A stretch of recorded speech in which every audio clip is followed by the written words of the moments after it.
Tanglewood Tales by Nathaniel Hawthorne. The Pomegranate Seed, Part 1. Mother Ceres was exceedingly fond of her daughter Proserpina, and seldom let her go alone into the fields. But just at the time when my story begins, the good lady was very busy, because she had the care of the wheat and the Indian corn, and the rye and the barley, and in short of the crops of every kind all over the earth. And as the season had thus far been uncommonly backward, it was necessary to make the harvest ripen more speedily than usual.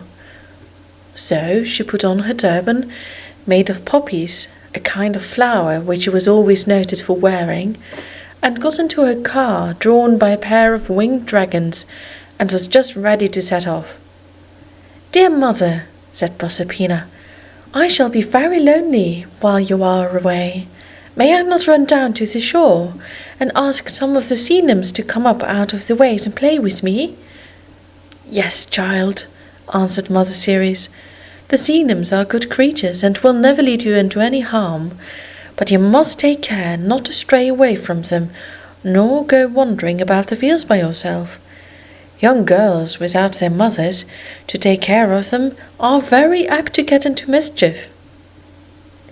The child promised to be as prudent as if she were a grown-up woman, and by the time the winged dragons had whirled the car out of sight, she was already on the shore, calling to the sea nymphs to come and play with her. They knew Proserpina's voice, and were not long in showing their glistening faces and sea-green hair above the water, at the bottom of which was their home. They brought along with them a great many beautiful shells, and sitting down on the moist sand where the surf wave broke over them, they busied themselves in making a necklace, which they hung round Proserpina's neck. By way of showing her gratitude, the child besought them to go with her a little way into the fields, so that they might gather abundance of flowers, with which she would make each of her kind playmates a wreath. "Oh no, dear Proserpina," cried the sea nymphs, "we dare not go with you upon the dry land.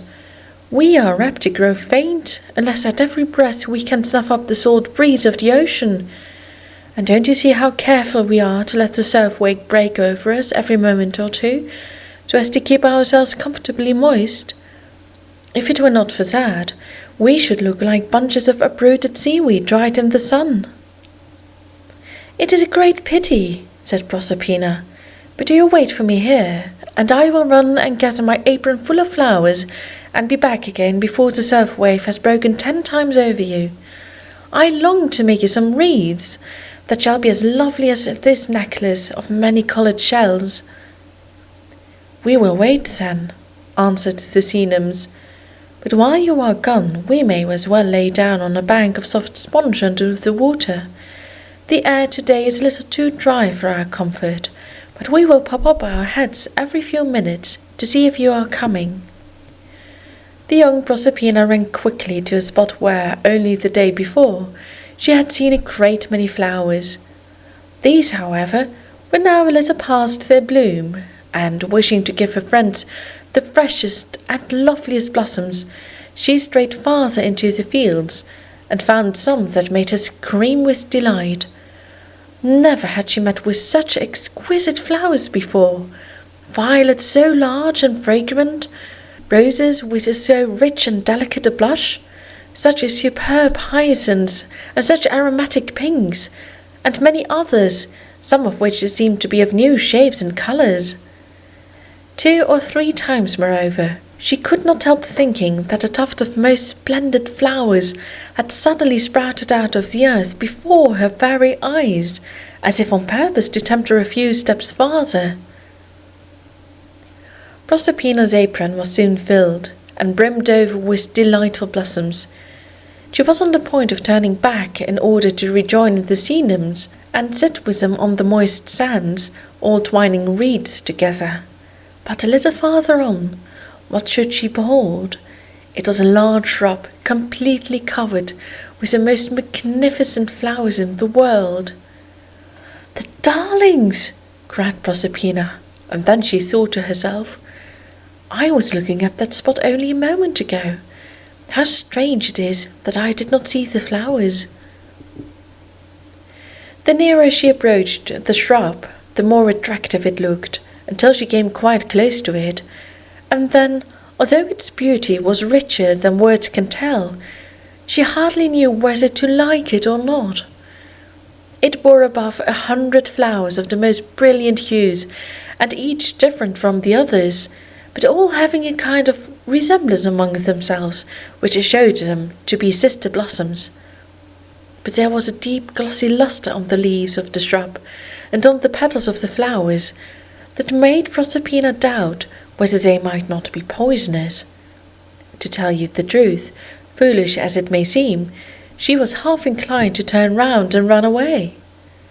"What a silly child I am," thought she, taking courage. "It is really the most beautiful shrub that ever sprang out of the earth. I will pull it up by the roots and carry it home, and plant it in my mother's garden." Holding her apron full of flowers with her left hand, Proserpina seized the large shrub with the other and pulled, but was hardly able to loosen the soil about its roots. What a deep-rooted plant it was! Again the girl pulled with all her might, and observed that the earth began to stir and crack to some distance around the stem. She gave another pull, but relaxed her hold, fancying that there was a rumbling sound right beneath her feet. Did the roots extend down into some enchanted cavern? Then, laughing at herself for so childish a notion, she made another effort. Up came the shrub, and Proserpina staggered back, holding the stem triumphantly in her hand, and gazing at the deep hole which its roots had left in the soil. Much to her astonishment, this hole kept spreading wider and wider, and growing deeper and deeper, until it really seemed to have no bottom, and all the while there came a rumbling noise out of its depths, louder and louder, and nearer, and sounding like the tramp of horses' hoofs, and the rattling of wheels. Too much frightened to run away, she stood straining her eyes into this wonderful cavity, and soon saw a team of 4 sable horses, snorting smoke out of their nostrils and tearing their way out of the earth, with a splendid golden chariot whirling at their heels. They leaped out of the bottomless hole, chariot and all, and there they were, tossing their black manes, flourishing their black tails, and curveting with every one of their hoofs off the ground at once, close by the spot where Proserpina stood. In the chariot sat the figure of a man, richly dressed, with a crown on his head, all flaming with diamonds. He was of a noble aspect, and rather handsome, but looked sullen and discontented, and he kept rubbing his eyes and shading them with his hand, as if he did not live enough in the sunshine to be very fond of its light. As soon as this personage saw the affrighted Proserpina, he beckoned her to come a little nearer. "Do not be afraid," said he, with as cheerful a smile as he knew how to put on. "Come, will you not like to ride a little way with me in my beautiful chariot?" But Proserpina was so alarmed that she wished for nothing but to get out of his reach, and no wonder. The stranger did not look remarkably good-natured in spite of his smile, and as for his voice, its tones were deep and stern, and sounded as much like the rumbling of an earthquake on the ground than anything else. As is always the case with children in trouble, Proserpina's first thought was to call for her mother. "Mother! Mother Ceres!" cried she, all in a tremble. "Come quickly and save me!" But her voice was too faint for her mother to hear. Indeed, it is most probable that Ceres was then 1,000 miles off, making the corn grow in some far distant country. Nor could it have availed her poor daughter, even had she been within hearing, for no sooner did Proserpina begin to cry out, than the stranger leaped to the ground, caught the child in his arms, and again mounted his chariot, shook the reins, and shouted to the 4 black horses to set off. They immediately broke into so swift a gallop that it seemed rather like flying through the air than running along the earth. In a moment Proserpina lost sight of the pleasant vale of Enna, in which she had always dwelt. Another instant, and even the summit of Mount Etna had become so blue in the distance that she could scarcely distinguish it from the smoke that gushed out of its crater. But still the poor child screamed and scattered her apron full of flowers along the way, and left a long cry trailing behind the chariot. And many mothers to whose ears it came ran quickly to see if any mischief had befallen their children. But Mother Ceres was a great way off and could not hear the cry. As if they rode on, the stranger did his best to soothe her. "Why should you be so frightened, my pretty child?" said he, trying to soften his rough voice. "I promise not to do any harm. What, you have been gathering flowers? Wait till we come to my palace, and I will give you a garden full of prettier flowers than those, all made of pearls and diamonds and rubies. Can you guess who I am? They call my name Pluto, and I am the king of diamonds and all other precious stones. Every atom of the gold and silver that lies under the earth belongs to me, to say nothing of the copper and iron, and of the coal mines, which supply me with abundance of fuel. Do you see this splendid crown upon my head? You may have it for a plaything. Oh, we shall be very good friends, and you will find me more agreeable than you expect, when once we get out of this troublesome sunshine." "Let me go home," cried Proserpina. "Let me go home." "My home is better than your mother's," answered King Pluto. "It is a palace, all made of gold, with crystal windows, and because if there is little or no sunshine thereabouts, the apartments are illuminated with diamond lamps. You never saw anything half so magnificent as my throne. If you like, you may sit down on it and be my little queen, and I will sit on the footstool." "I don't care for golden palaces and thrones," sobbed Proserpina. "Oh, my mother, carry me back to my mother." But King Pluto, as he called himself, only shouted to his steed to go faster. "Pray do not be foolish, Proserpina," said he in rather a sullen tone. "I offer you my palace and my crown and all the riches that are under the earth, and you treat me as if I were doing you an injury. The one thing which my palace needs is a merry little maid to run upstairs and down, and cheer up the rooms with a smile. And this is what you must do for King Pluto." "Never," answered Proserpina, looking as miserable as she could. "I shall never smile again till you set me down at my mother's door." But she might just as well have talked to the wind that whistled past them, for Pluto urged on his horses and went faster than ever. Proserpina continued to cry out and screamed so long and so loudly that her poor little voice was almost screamed away, and when it was nothing but a whisper, she happened to cast her eyes over a great broad field of waving grain. And whom do you think she saw? Who but Mother Ceres, making the corn grow, and too busy to notice the golden chariot as it went rattling along. The child mustered all his strength and gave one more scream, but was out of sight before Ceres had time to turn her head. King Pluto had taken a road which now began to grow excessively gloomy. It was bordered on each side with rocks and precipices, between which the rumbling of the chariot wheels was reverberated with a noise like rolling thunder.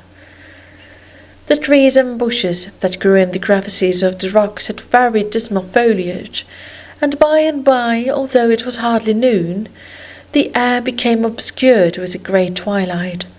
The black horses had rushed along so swiftly that they were already beyond the limits of the sunshine. But the duskier it grew, the more did Pluto's visage assume an air of satisfaction. After all, he was not an ill-looking person, especially when he left off twisting his features into a smile that did not belong to them. Proserpina peeped at his face through the gathering dusk, and hoped that he might not be so very wicked as she at first thought him. "Ah, this twilight is truly refreshing," said King Pluto, "after being so tormented with that ugly and impertinent glare of the sun. How much more agreeable is lamplight or torchlight, more particularly when reflected from diamonds. It will be a magnificent sight when we get to my palace." "Is it much farther?" asked Proserpina, "and will you carry me back when I have seen it?" "We will talk of that by and by," answered Pluto. "We are just entering my dominions. Do you see that tall gateway before us? When we pass those gates we are at home, and there lies my faithful mastiff at the threshold. Cerberus, Cerberus, come hither, my good dog." So saying, Pluto pulled at the reins and stopped the chariot right between the tall massive pillars of the gateway. The mastiff of which he had spoken got up from the threshold, and stood on his hinder legs so as to put his forepaws on the chariot wheel. But my stars, what a strange dog it was! Why, he was a big, rough, ugly-looking monster, with 3 separate heads, and each of them fiercer than the 2 others. But fierce as if they were, King Pluto patted them all. He seemed as fond of his 3-headed dog as if it had been a sweet little spaniel, with silken ears and curly hair. Cerberus, on the other hand, was evidently rejoiced to see his master, and expressed his attachment, as other dogs do, by wagging his tail at a great rate. Proserpina's eyes being drawn to it by its brisk motion, she saw that this tail was neither more nor less than a live dragon, with fiery eyes and fangs that had a very poisonous aspect. And while the 3-headed Cerberus was fawning so lovingly on King Pluto, there was a dragon tail wagging against its will and looking as cross and ill-natured as you can imagine on its own separate account. "Will the dog bite me?" asked Proserpina, shrinking closer to Pluto. "What an ugly creature he is!" "Oh, never fear," answered her companion. "He never harms people, unless if they try to enter my dominions without being sent for, or to get away when I wish to keep them here. Down, Cerberus! Now, my pretty Proserpina, we will drive on." On went the chariot, and King Pluto seemed greatly pleased to find himself once more in his own kingdom. He drew Proserpina's attention to the rich veins of gold that were to be seen among the rocks, and pointed to several places where one stroke of a pickaxe would loosen a bushel of diamonds. All along the road, indeed, there were sparkling gems, which would have been of inestimable value above ground, but which here were reckoned of the meaner sort, and hardly worth a beggar stooping for. Not far from the gateway they came to a bridge, which seemed to be built of iron. Pluto stopped the chariot, and bade Proserpina look at the stream which was gliding so lazily beneath it. Never in her life had she beheld so torpid, so black, so muddy-looking a stream.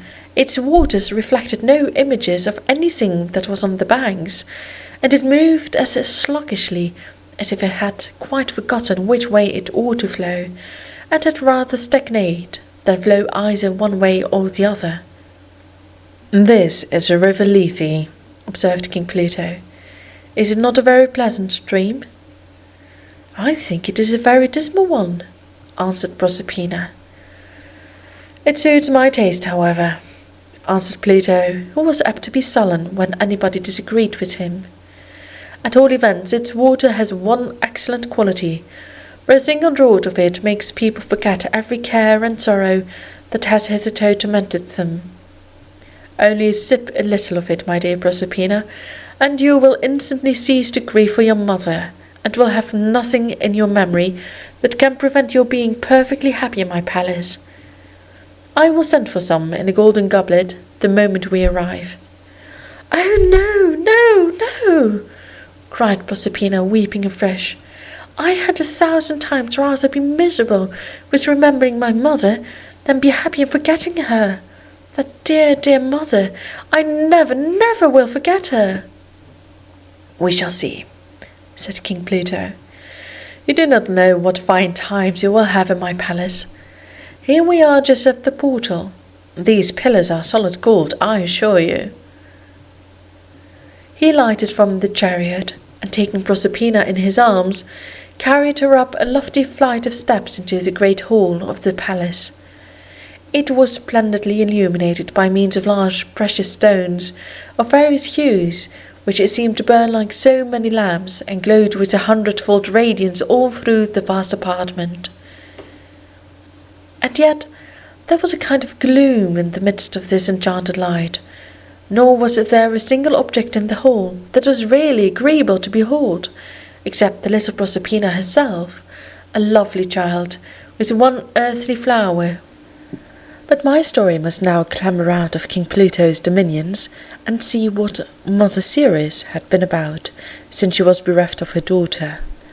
We had a glimpse of her, as you remember, half hidden among the waving grain, while the 4 black steeds were swiftly whirling along the chariot in which her beloved Proserpina was so unwillingly borne away. You recollect, too, the loud scream which Proserpina gave just when the chariot was out of sight. Of all the child's outcries, this last shriek was the only one that reached the ears of Mother Ceres. She had mistaken the rumbling of the chariot wheels for a peal of thunder, and imagined that a shower was coming up, and that it would assist her in making the corn grow. But at the sound of Proserpina's shriek, she started and looked about in every direction, not knowing whence it came, but feeling almost certain that it was her daughter's voice. It seemed so unaccountable, however, that a girl should have strayed over so many lands and seas, which she herself could not have traversed without the aid of her winged dragons, that the good Ceres tried to believe that it must be the child of some other parent, and not her own darling Proserpina, who had uttered this lamentable cry. Nevertheless, it troubled her with a vast many tender fears, such as are ready to bestir themselves in every mother's heart, when she finds it necessary to go away from her dear children, without leaving them under the care of some maiden aunt, or other such faithful guardian. So she quickly left the field in which she had been so busy, and, as her work was not half done, the grain looked next day as if it needed both sun and rain, and as if it were blighted in the ear, and had something the matter with its roots. The pair of dragons must have had very nimble wings, for in less than an hour Mother Ceres had alighted at the door of her home, and found it empty. Knowing, however, that a child was fond of sporting on the seashore, she hastened thither as fast as she could, and there beheld the wet faces of the poor sea nymphs peeping over a wave. All this while the good creatures had been waiting on the bank of sponge, and once every half-minute or so had popped up their 4 heads above water to see if their playmate were yet coming back. When they saw Mother Ceres, they sat down on the crest of the surf-wave, and let her toss them ashore at her feet. "Where is Proserpina?" cried Ceres. "Where is my child? Tell me, you naughty sea nymphs, have you enticed her under the sea?" "Oh no, good Mother Ceres," said the innocent sea nymphs, tossing back their green ringlets and looking her in the face. "We never should dream of such a thing.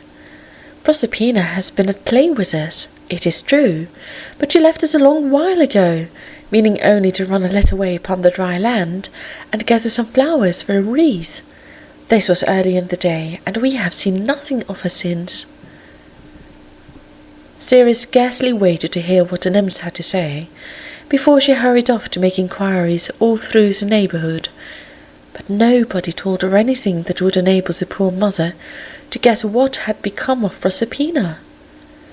A fisherman, it is true, had noticed her little footprints in the sand, as he went homeward along the beach with a basket of fish. A rustic had seen the child stooping to gather flowers. Several persons had heard either the rattling of chariot wheels or the rumbling of distant thunder, and one old woman, while plucking vervain and catnip, had heard a scream, but supposed it to be some childish nonsense, and therefore did not take the trouble to look up. The stupid people! It took them such a tedious while to tell the nothing that they knew, that it was dark night before Mother Ceres found out that she must seek her daughter elsewhere. So she lighted a torch and set forth, resolving never to come back until Proserpina was discovered. In her haste and trouble of mind, she quite forgot her car and the winged dragons, or it may be she thought that she could follow up the search more thoroughly on foot. At all events, this was the way in which she began her sorrowful journey, holding her torch before her and looking carefully at every object along the path. And as it happened, she had not gone far before she found one of the magnificent flowers which grew on the shrub that Proserpina had pulled up. "Ha!" thought Mother Ceres, examining it by torchlight. "Here is mischief in this flower. The earth did not produce it by any help of mine, nor of its own accord. It is a work of enchantment, and is therefore poisonous, and perhaps it has poisoned my poor child." But she put the poisonous flower in her bosom, not knowing whether she might ever find any other memorial of Proserpina. All night long, at the door of every cottage and farmhouse, Ceres knocked and called up the weary labourers to inquire if they had seen her child, and they stood gaping and half asleep at the threshold, and answered her pityingly, and besought her to come in and rest. At the portal of every palace, too, she made so loud a summons that the menials hurried to throw open the gate, thinking that it must be some great king or queen who would demand a banquet for supper and a stately chamber to repose in. And when they saw only a sad and anxious woman, with a torch in her hand and a wreath of withered poppies on her head, they spoke rudely, and sometimes threatened to set the dogs upon her. But nobody had seen Proserpina, nor could give Mother Ceres the least hint which way to seek her. Thus passed the night, and still she continued her search without sitting down to rest, or stopping to take food, or even remembering to put out the torch, although first the rosy dawn, and then the glad light of the morning sun, made its red flame look thin and pale. But I wonder what sort of stuff this torch was made of, for it burned dimly through the day, and at night was as bright as ever, and never was extinguished by the rain or wind, in all the weary days and nights while Ceres was seeking for Proserpina. It was not merely of human beings that she asked tidings of her daughter. In the woods and by the streams she met creatures of another nature, who used in those old times to haunt the pleasant and solitary places, and were very sociable with persons who understood their language and customs, as Mother Ceres did. Sometimes, for instance, she tapped with her finger against the knotted trunk of a majestic oak, and immediately its rude bark would cleave asunder, and forth would step a beautiful maiden, who was the hamadryad of the oak, dwelling inside of it and sharing its long life, and rejoicing when its green leaves sported with the breeze. But not one of these leafy damsels had seen Proserpina. Then, going a little farther, Ceres would perhaps come to a fountain, gushing out of a pebbly hollow in the earth, and would dabble with her hand in the water. Behold! Up through its sandy and pebbly bed, along with the fountain's gush, a young woman with dripping hair would arise and stand gazing at Mother Ceres, half out of the water, and undulating up and down with its ever restless motion. But when the mother asked whether her poor lost child had stopped to drink out of the fountain, the Naiad with weeping eyes, for these water nymphs had tears to spare for everybody's grief, would answer, "No," in a murmuring voice, which was just like the murmur of the stream. Often likewise she encountered fauns who had looked like sunburnt country people, except that they had hairy ears and little horns upon their foreheads, and the hinder legs of goats, on which they gambolled merrily about the woods and fields. They were a frolicsome kind of creature, but grew as sad as their cheerful dispositions would allow, when Ceres inquired for her daughter, and they had no good news to tell. But sometimes she came suddenly upon a rude gang of satyrs, who had faces like monkeys and horses' tails behind them, and who were generally dancing in a very boisterous manner with shouts of noisy laughter. When she stopped to question them, they would only laugh the louder and make new merriment out of the lone woman's distress. How unkind of those ugly satyrs! And once, while crossing a solitary sheep pasture, she saw a personage named Pan, seated at the foot of a tall rock and making music on a shepherd's flute.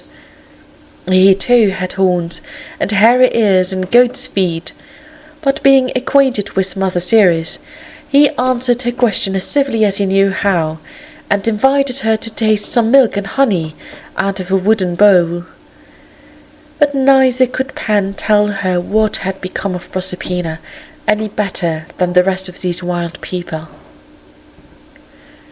And thus Mother Ceres went wandering about for 9 long days and nights, finding no trace of Proserpina, unless it were now and then a withered flower, and these she picked up and put in her bosom, because she fancied that they might have fallen from her poor child's hand.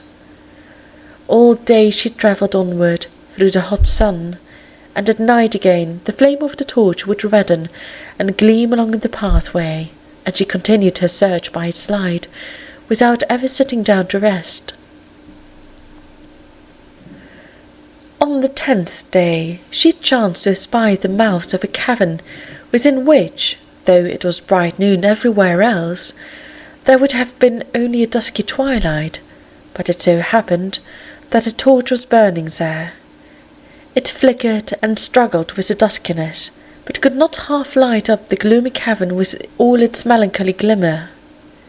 Ceres was resolved to leave no spot without a search, so she peeped into the entrance of the cave, and lighted it up a little more by holding her own torch before her. In so doing, she caught a glimpse of what seemed to be a woman sitting on the brown leaves of the last autumn, a great heap of which had been swept into the cave by the wind. This woman, if woman it were, was by no means so beautiful as many of her sex, for her head, they tell me, was shaped very much like a dog's, and, by way of ornament, she wore a wreath of snakes around it. But Mother Ceres, the moment she saw her, knew that this was an odd kind of person, who put all her enjoyment in being miserable, and never would have a word to say to other people, unless they were as melancholy and wretched as she herself delighted to be. "I am wretched enough now," thought poor Ceres, "to talk with this melancholy Hecate, were she 10 times sadder than ever she was yet." So she stepped into the cave and sat down on the withered leaves by the dog-headed woman's side. In all the world since her daughter's loss, she had found no other companion. "Oh, Hecate," said she, "if ever you lose a daughter, you will know what sorrow is. Tell me, for pity's sake, have you seen my poor child Proserpina pass by the mouth of your cavern?" "No," answered Hecate, in a cracked voice and sighing betwixt every word or two. "No, Mother Ceres, I have seen nothing of your daughter.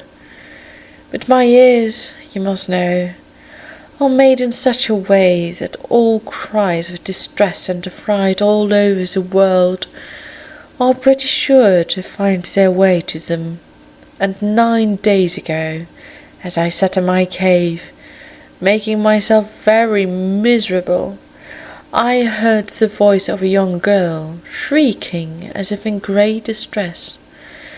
Something terrible has happened to the child, you may rest assured. As well as I could judge, a dragon or some other cruel monster was carrying her away." "You kill me by saying so," cried Ceres, almost ready to faint. "Where was the sound, and which way did it seem to go?" "It passed very swiftly along," said Hecate, "and at the same time there was a heavy rumbling of wheels towards the eastward.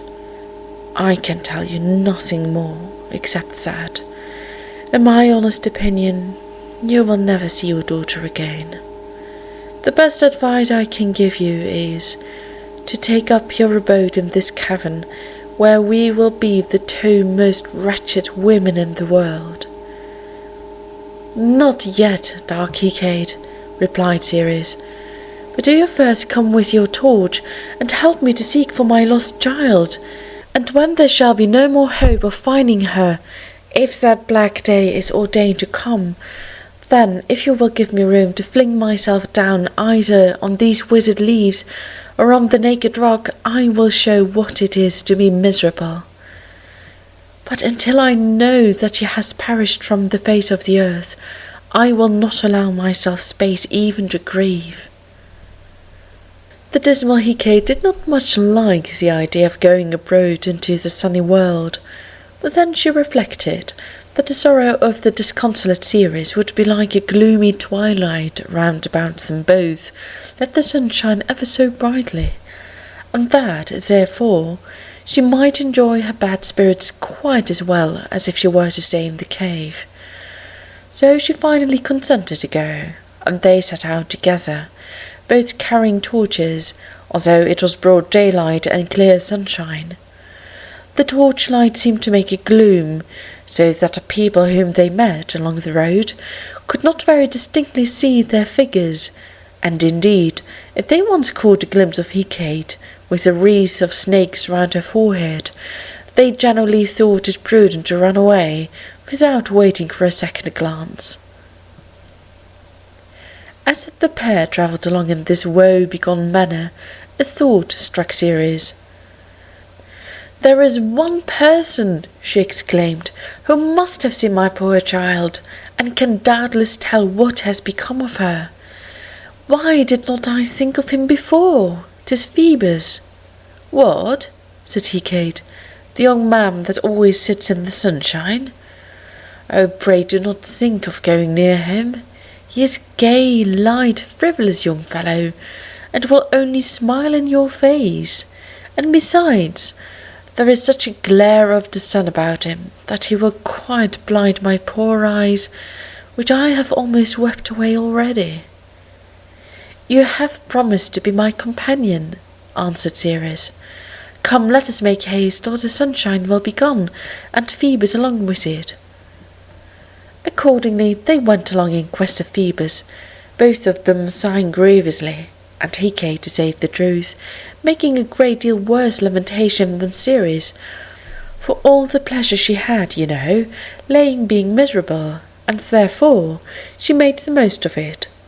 By and by, after a pretty long journey, they arrived at the sunniest spot in the whole world.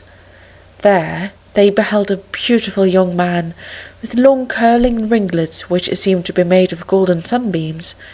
His garments were like light summer clouds, and the expression of his face was so exceedingly vivid that Hecate held her hands before her eyes, muttering that he ought to wear a black veil. Phoebus, for this was the very person whom they were seeking, had a lyre in his hands, and was making its chords tremble with a sweet music, at the same time singing a most exquisite song which he had recently composed, for beside a great many other accomplishments, this young man was renowned for his admirable poetry. As Ceres and her dismal companion approached him, Phoebus smiled on them so cheerfully that Hecate's wreath of snakes gave a spiteful hiss, and Hecate heartily wished herself back in her cave. But as for Ceres, she was too earnest in her grief either to know or care whether Phoebus smiled or frowned. "Phoebus," exclaimed she, "I am in great trouble, and have come to you for assistance. Can you tell me what has become of my dear child Proserpina?" "Proserpina? Proserpina, did you call her name?" answered Phoebus, endeavouring to recollect, for there was such a continual flow of pleasant ideas in his mind, that he was apt to forget what had happened no longer ago than yesterday. "Ah, yes, I remember her now. A very lovely child indeed. I am happy to tell you, my dear madam, that I did see the little Proserpina not many days ago. You may make yourself perfectly easy about her. She is safe and in excellent hands." "Oh, where is my dear child?" cried Ceres, clasping her hands and flinging herself at his feet. "Why?" said Phoebus, and as he spoke he kept touching his lyre, so as to make a thread of music run in and out among his words.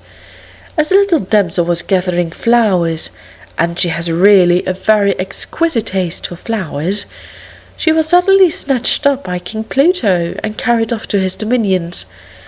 I have never been in that part of the universe, but the royal palace, I am told, is built in a very noble style of architecture, and of the most splendid and costly materials. Gold, diamonds, pearls, and all manner of precious stones will be your daughter's ordinary playthings. I recommend to you, my dear lady, to give yourself no uneasiness. Proserpina's sense of beauty will be duly gratified, and even in spite of the lack of sunshine, she will lead a very enviable life." "Hush! Say not such a word," answered Ceres indignantly. "What is there to gratify her heart? What are all the splendours you speak of without affection? I must have her back again. Will you go with me, Phoebus, to demand my daughter of this wicked Pluto?" "Pray excuse me," replied Phoebus with an elegant obeisance. "I certainly wish you success, and regret that my own affairs are so immediately pressing that I cannot have the pleasure of attending you. Besides, I am not upon the best of terms with King Pluto. To tell you the truth, his three-headed mastiff would never let me pass the gateway, for I should be compelled to take a sheaf of sunbeams along with me, and those, you know, are forbidden things to Pluto's kingdom." "Ah, Phoebus," said Ceres with bitter meaning in her words, "you have a harp instead of a heart. Farewell." "Will not you stay a moment?" asked Phoebus, "and hear me turn the pretty and touching story of Proserpina into extempore verses?" But Ceres shook her head and hastened away along with Hecate. Phoebus, who, as I have told you, was an exquisite poet, forthwith began to make an ode about the poor mother's grief, and if we were to judge of his sensibility by this beautiful production, he must have been endowed with a very tender heart.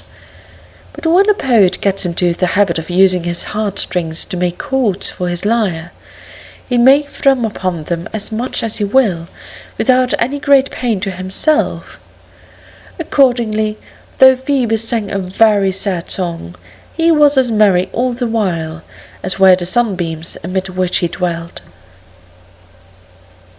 Poor Mother Ceres had now found out what had become of her daughter, but was not a whit happier than before.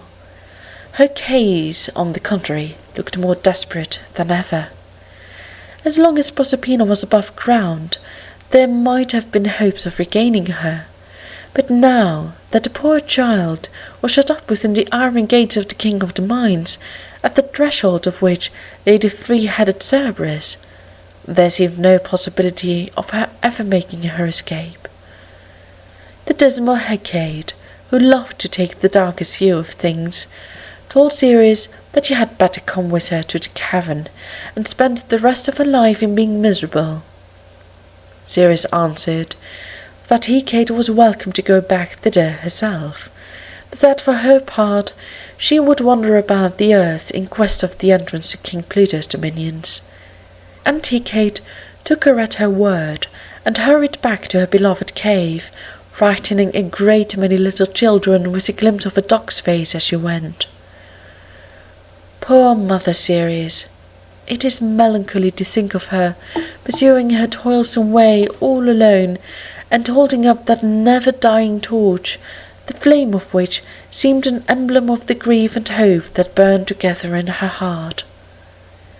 So much did she suffer that, though her aspect had been quite youthful when her troubles began, she grew to look like an elderly person in a very brief time. She cared not how she was dressed, nor had she ever thought of flinging away the wreath of withered poppies which she put on the very morning of Proserpina's disappearance. She roamed about in so wild a way, and with her hair so dishevelled, that people took her for some distracted creature, and never dreamed that this was Mother Ceres, who had the oversight of every seed which a husbandman planted. Nowadays, however, she gave herself no trouble about seed time nor harvest, but left the farmers to take care of their own affairs, and the crops to fade or flourish as the case might be. There was nothing now in which Ceres seemed to feel an interest, unless when she saw children at play or gathering flowers along the wayside. Then indeed she would stand and gaze at them, with tears in her eyes. The children too appeared to have a sympathy with her grief, and would cluster themselves in a little group about her knees, and look up wistfully in her face, and Ceres, after giving them a kiss all round, would lead them to their homes, and advise their mothers never to let them stray out of sight. "For if they do," said she, "it may happen to you, as it has to me, that the iron-hearted King Pluto will take a liking to your darlings, and snatch them up in his chariot and carry them away." The Pomegranate Seed, Part 3. One day, during her pilgrimage in quest of the entrance to Pluto's kingdom, she came to the palace of King Ceres, who reigned at Ulysses. Ascending a lofty flight of steps, she entered the portal, and found the royal household in very great alarm about the queen's baby. The infant, it seems, was sickly, being troubled with its teeth, I suppose, and would take no food, and was all the time moaning with pain. The queen, her name was Metaneira, was desirous of finding a nurse, and when she beheld a woman of matronly aspect coming up the palace steps, she thought in her own mind that here was the very person whom she needed. So Queen Metaneira ran to the door with the poor wailing baby in her arms, and besought Ceres to take charge of it, or at least to tell her what would do it good. "Will you trust the child entirely to me?" asked Ceres. "Yes, and gladly too," answered the queen, "if you will devote all your time to him, for I conceive that you have been a mother." "You are right," said Ceres. "I once had a child of my own. Well, I will be the nurse of this poor sickly boy, but beware, I warn you, that you do not interfere with any kind of treatment which I may judge proper for him. If you do so, the poor infant must suffer for his mother's folly." Then she kissed the child, and it seemed to do him good, for he smiled and nestled closely into her bosom. So Mother Ceres set her torch in a corner, where it kept burning all the while, and took up her abode in the palace of King Ceres, as nurse to the little prince Demophoon. She treated him as if he were her own child, and allowed neither the king nor the queen to say whether he should be bathed in warm or cold water, or what he should eat, or how often he should take the air, or when he should be put to bed. You would hardly believe me if I were to tell you how quickly the baby prince got rid of his ailments, and grew fat and rosy and strong, and how he had 2 rows of ivory teeth in less time than any other little fellow before or since. Instead of the palest and wretchedest and puniest imp in the world, as his own mother confessed him to be when Ceres first took him in charge, he was now a strapping baby, crowing, laughing, kicking up his heels, and rolling from one end of the room to the other. All the good women of the neighbourhood crowded to the palace, and held up their hands in unutterable amazement at the beauty and wholesomeness of this darling little prince. Their wonder was greater, because he was never seen to taste any food, not even so much as a cup of milk. "Pray, nurse," the queen kept saying, "how is it that you make the child thrive so?" I was a mother once," Ceres always replied, "and having nursed my own child, I know what other children need." But Queen Metaneira, as was very natural, had a great curiosity to know precisely what the nurse did to her child. One night, therefore, she hid herself in the chamber where Ceres and the little prince were accustomed to sleep. There was a fire in the chimney, and it had now crumbled into great coals and embers, which lay glowing on the hearth, with the blaze flickering up now and then, and flinging a warm and ruddy light upon the walls. Ceres sat before the hearth with the child in her lap, and the firelight making her shadow dance upon the ceiling overhead. She undressed the little prince and bathed him all over with some fragrant liquid out of a vase. The next thing she did was to rake back the red embers and make a hollow place among them just where the backlog had been. At last, while the baby was crowing and clapping its fat little hands and laughing in the nurse's face, just as you may have seen your little brother or sister do before going into its warm bath, Ceres suddenly laid him, all naked as he was, in the hollow among the red-hot embers. She then raked the ashes over him and turned quietly away. You may imagine, if you can, how Queen Metaneira shrieked, thinking nothing less than that her dear child would be burned to a cinder. She burst forth from her hiding-place, and running to the hearth, raked open the fire and snatched up poor little Prince Demophoon out of his bed of live coals, one of which he was gripping in each of his fists. He immediately set up a grievous cry, as babies are apt to do when rudely startled out of a sound sleep. To the queen's astonishment and joy, she could perceive no token of the child's being injured by the hot fire in which he had lain. She now turned to Mother Ceres and asked her to explain the mystery. "Foolish woman," answered Ceres, "did you not promise to entrust this poor infant entirely to me? You little know the mischief you have done him. Had you left him to my care, he would have grown up like a child of celestial birth, endowed with a superhuman strength and intelligence, and would have lived forever. Do you imagine that earthly children are to become immortal without being tempered to it in the fiercest heat of the fire? But you have ruined your own son. For though he will be a strong man and a hero in his day, yet on account of your folly he will grow old and finally die like the sons of other women. The weak tenderness of his mother has cost the poor boy an immortality. Farewell." Saying these words, she kissed the little Prince Demophoon, and sighed to think what he had lost, and took her departure without heeding Queen Metaneira, who entreated her to remain and cover up the child among the hot embers as often as she pleased. Poor baby, he never slept so warmly again. While she dwelt in the king's palace, Mother Ceres had been so continually occupied with taking care of the young prince, that her heart was a little lightened of its grief for Proserpina. But now, having nothing else to busy herself about, she became just as wretched as before.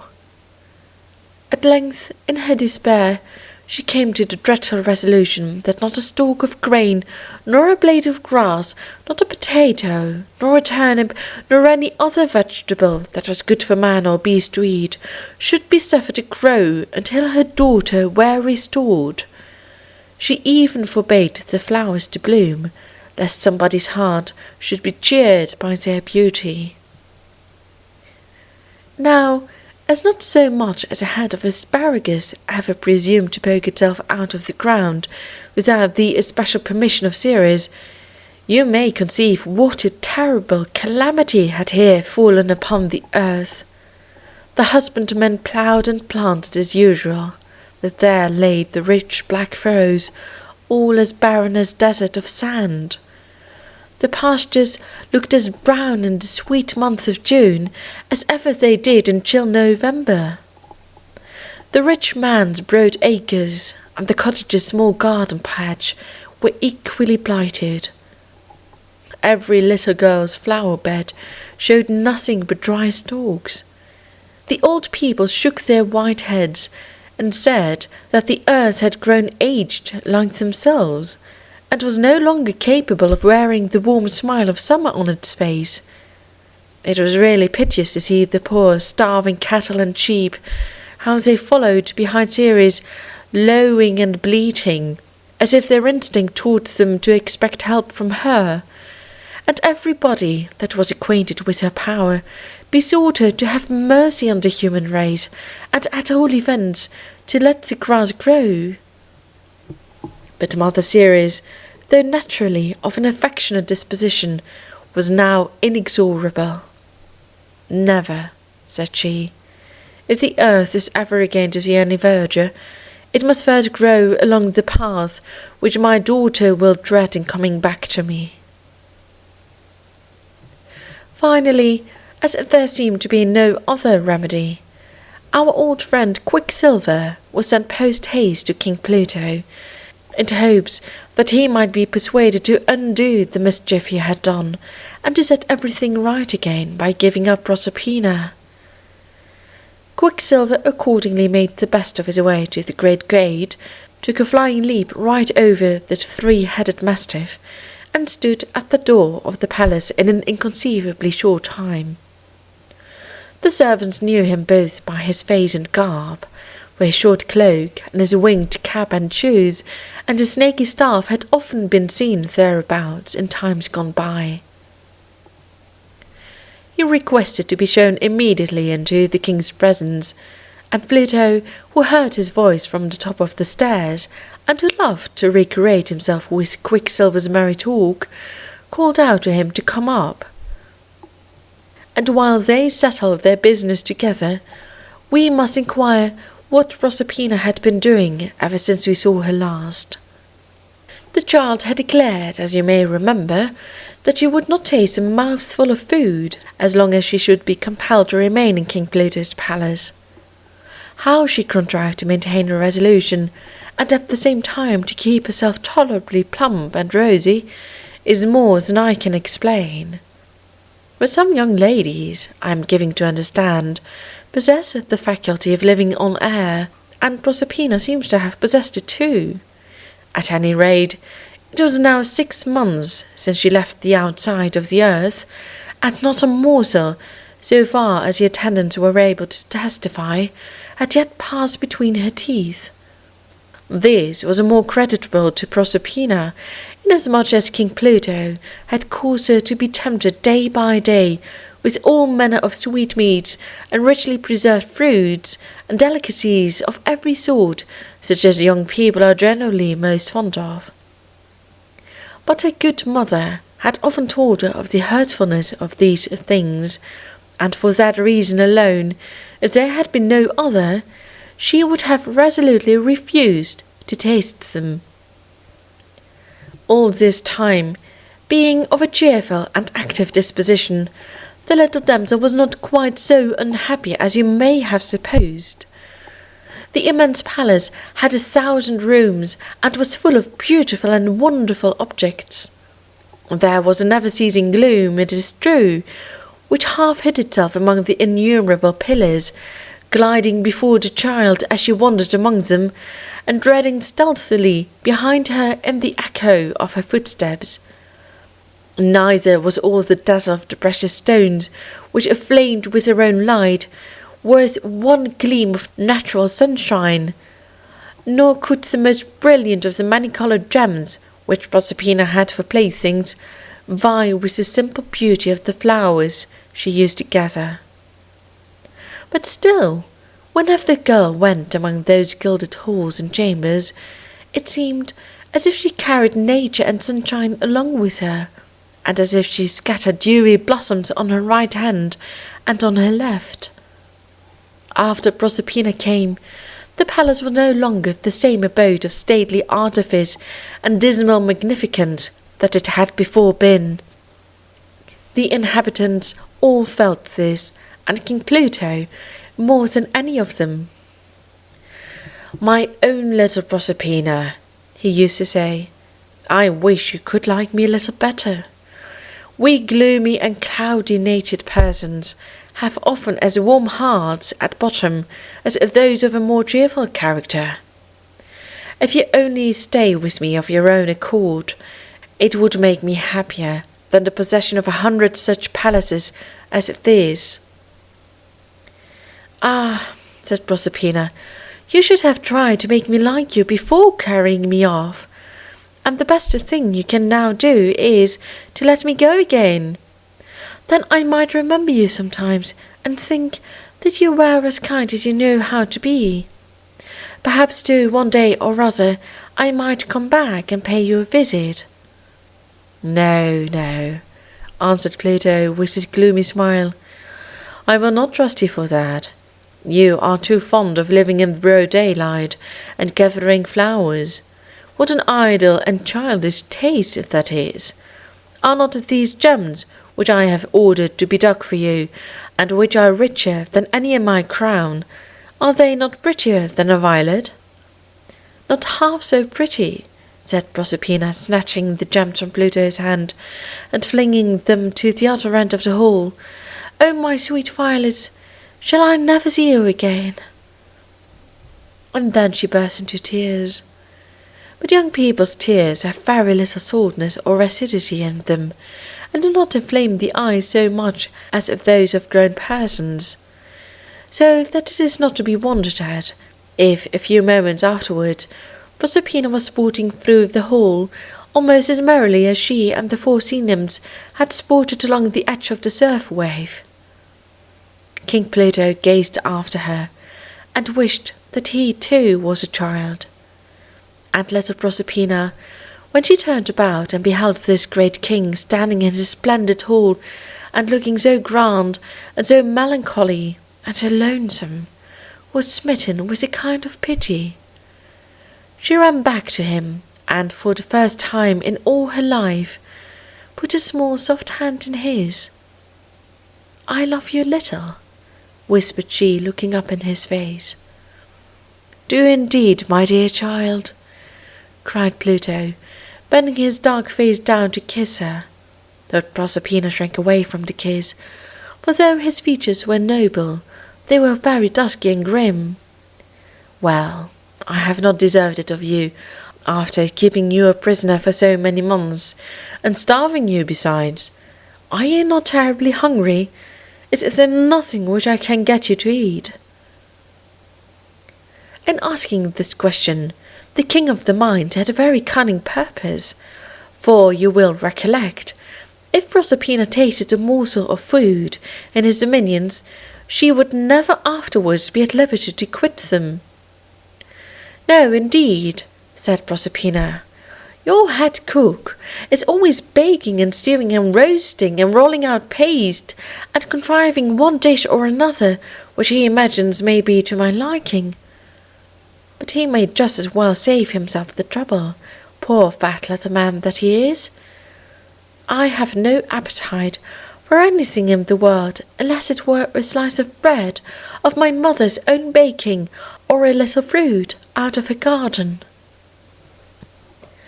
When Pluto heard this, he began to see that he had mistaken the best method of tempting Proserpina to eat.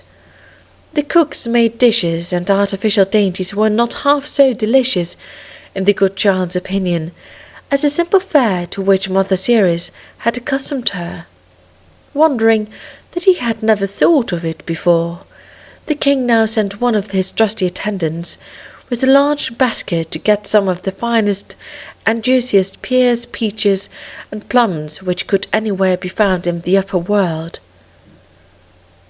Unfortunately, however, this was during the time when Ceres had forbidden any fruits or vegetables to grow, and after seeking all over the earth, King Pluto's servant found only a single pomegranate, and that so dried up as not to be worth eating.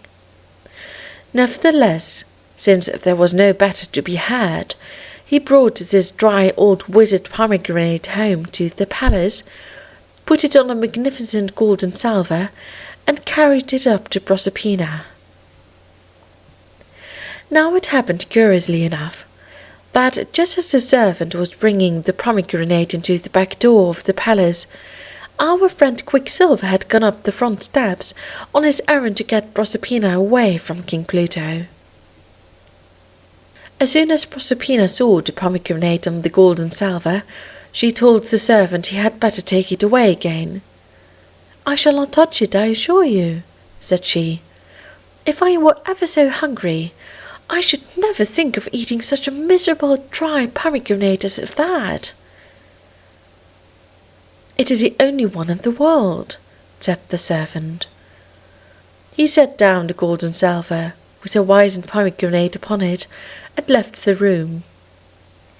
When he was gone, Proserpina could not help coming close to the table, and looking at this poor specimen of dried fruit with a great deal of eagerness, for, to say the truth, on seeing something that suited her taste, she felt all the 6 months' appetite taking possession of her at once. To be sure, it was a very wretched-looking pomegranate, and seemed to have no more juice in it than an oyster shell, but there was no choice of such things in King Pluto's palace. This was the first fruit she had seen there, and the last she was ever likely to see. And unless she ate it up immediately, it would grow drier than it already was, and be wholly unfit to eat. "At least I may smell it," thought Proserpina. So she took up the pomegranate and applied it to her nose, and somehow or other, being such close neighbourhood to her mouth, the fruit found its way into that little rat cave. Dear me, what an everlasting pity! Before Proserpina knew what she was about, her teeth had actually bitten it of their own accord. Just as this fatal deed was done, the door of the apartment opened, and in came King Pluto, followed by Quicksilver, who had been urging him to let his little prisoner go. At the first noise of their entrance, Proserpina withdrew the pomegranate from her mouth, but Quicksilver, whose eyes were very keen and his wit the sharpest that ever anybody had, perceived that the child was a little confused, and seeing the empty salver, he suspected that she had been taking a sly nibble of something or other. As for honest Pluto, he never guessed at the secret. "My little Proserpina," said the king, sitting down and affectionately drawing her between his knees, "here is Quicksilver, who tells me that a great many misfortunes have befallen innocent people on account of my detaining you in my dominions. To confess the truth, I myself had already reflected that it was an unjustifiable act to take you away from your good mother. But then, you must consider, my dear child, that this vast palace is apt to be gloomy, although the precious stones certainly shine very bright, and that I am not of the most cheerful disposition, and that, therefore, it was a natural thing enough to seek for the society of some merrier creature than myself. I hoped you would take my crown for a plaything, and me. You laugh, naughty Proserpina. Me, grim as I am, for a playmate. It was a silly expectation." "Not so extremely silly," whispered Proserpina. "You have really amused me very much sometimes." "Thank you," said King Pluto rather dryly. "But I can see plainly enough that you think my palace a dusky prison, and me the iron-hearted keeper of it. And an iron heart I should surely have if I could detain you here any longer, my poor child, when it is now 6 months since you tasted food. I give you your liberty. Go with Quicksilver, hasten home to your dear mother." Now, although you may not have supposed it, Proserpina found it impossible to take leave of poor King Pluto without some regrets, and a good deal of compunction for not telling him about the pomegranate. She even shed a tear or two, thinking how lonely and cheerless the great palace would seem to him, with all its ugly glare of artificial light, after she herself, his one little ray of natural sunshine, whom he had stolen, to be sure, but only because he valued her so much, after she should have departed. I know not how many kind things she might have said to the disconsolate king of the mines, had not Quicksilver hurried her away. "Come along quickly," whispered he in her ear, "or his majesty may change his royal mind, and take care, above all things, that you say nothing of what was brought you on the golden salver." In a very short time they had passed the great gateway, leaving the three-headed Cerberus barking and yelping and growling with a threefold din behind them, and emerged upon the surface of the earth. It was delightful to behold, as Proserpina hastened along, how the path grew verdant behind and on either side of her. Wherever she set her blessed foot, there was at once a dewy flower. The violets gushed up along the wayside, the grass and the grain began to sprout with tenfold vigour and luxuriance to make up for the dreary months that had been wasted in barrenness. The starved cattle immediately set to work grazing after their long fast, and ate enormously all day, and got up at midnight to eat more. But I can assure you it was a busy time of year with the farmers, when they found the summer coming upon them with such a rush. Nor must I forget to say that all the birds in the whole world hopped about upon the newly blossoming trees, and sang together in a prodigious ecstasy of joy. Mother Ceres had returned to her deserted home, and was sitting disconsolately on the doorstep, with a torch burning in her hand.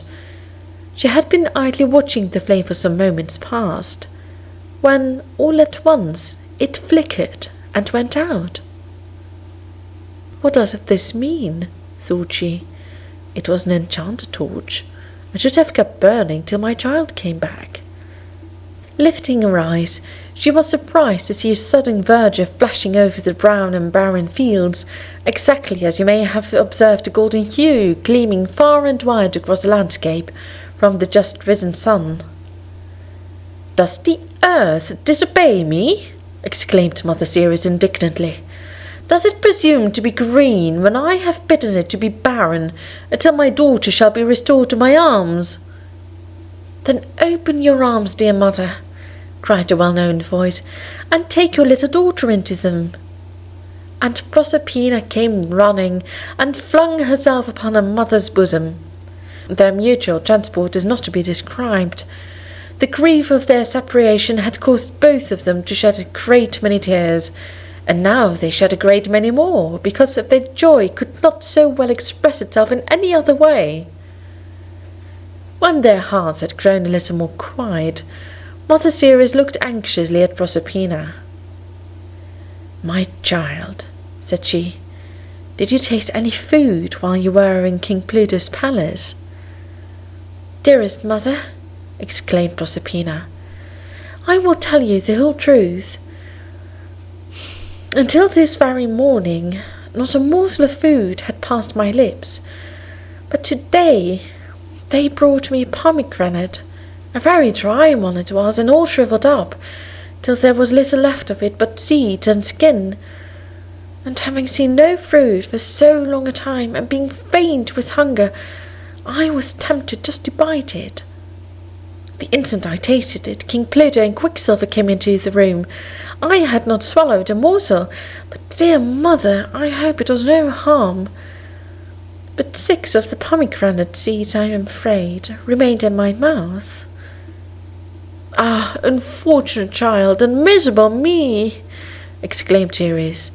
"For each of those 6 pomegranate seeds you must spend 1 month of every year in King Pluto's palace. You are but half restored to your mother. Only 6 months with me, and 6 with that good-for-nothing king of darkness." "Do not speak so harshly of poor King Pluto," said Proserpina, kissing her mother. He has some very good qualities, and I really think I can bear to spend 6 months in his palace, if he will only let me spend the other 6 with you. He certainly did very wrong to carry me off, but then, as he says, it was but a dismal sort of life for him, to live in that great gloomy place all alone, and it has made a wonderful change in his spirits to have a little girl to run upstairs and down. There is some comfort in making him so happy, and so upon the whole, dearest mother, let us be thankful that he is not to keep me the whole year round. The Golden Fleece, Part 1. When Jason, the son of the dethroned king of Iolcus, was a little boy, he was sent away from his parents and placed under the queerest schoolmaster that you ever heard of. This learned person was one of the people, or quadrupeds, called centaurs. He lived in a cavern and had the body and legs of a white horse, with the head and shoulders of a man. His name was Chiron, and, in spite of his odd appearance, he was a very excellent teacher, and had several scholars, who afterwards did him credit by making a great figure in the world. The famous Hercules was one, so was Achilles, and Philoctetes likewise, and Aesculapius, who acquired immense repute as a doctor. The good Chiron taught his pupils how to play upon the harp, and how to cure diseases, and how to use the sword and shield, together with various other branches of education, in which the lads of those days used to be instructed instead of writing and arithmetic. I have sometimes suspected that Master Chiron was not really very different from the other people, but that, being a kind-hearted and merry old fellow, he was in the habit of making believe that he was a horse, and scrambling about the schoolroom on all fours, and letting the little boys ride upon his back.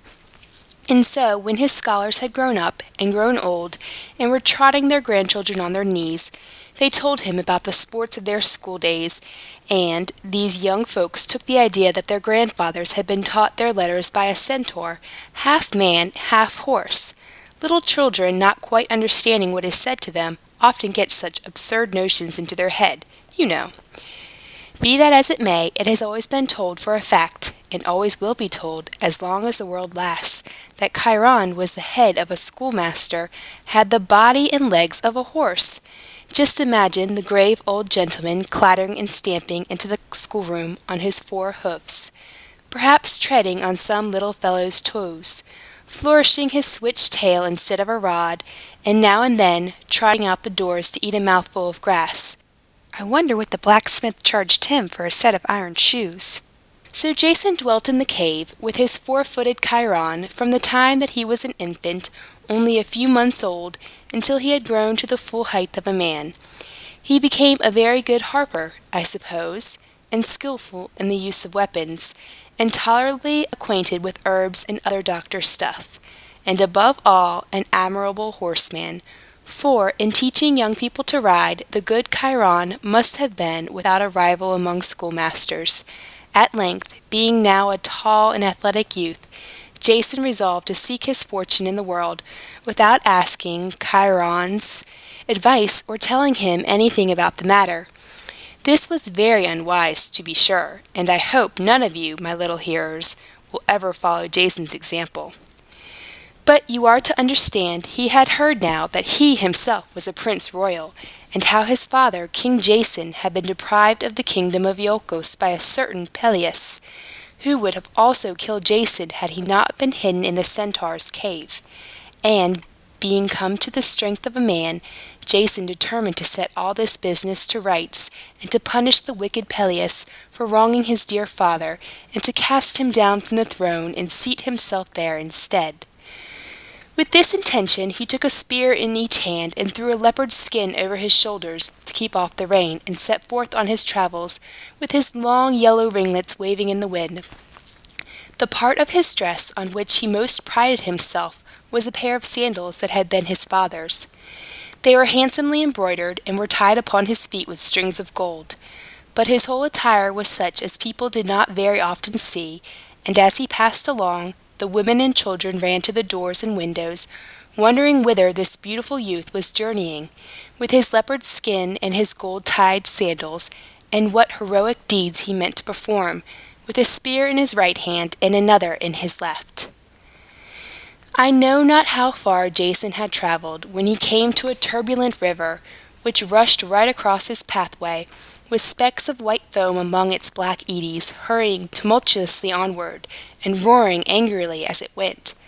Though not a very broad river, in the dry seasons of the year, it was now swollen by heavy rains and by the melting of the snows on the sides of Mount Olympus, and it thundered so loudly and looked so wild and dangerous that Jason, bold as he was, thought it prudent to pause upon the brink. The bed of the stream seemed to be strewn with sharp and rugged rocks, some of which thrust themselves above the water. By and by, an uprooted tree with shattered branches came drifting along the current, and got entangled among the rocks. Now and then a drowned sheep, and once the carcass of a cow floated past. In short, the swollen river had already done a great deal of mischief. It was evidently too deep for Jason to wade, and too boisterous for him to swim. He could see no bridge, and as for a boat, had there been any, the rocks would have broken it into pieces in an instant.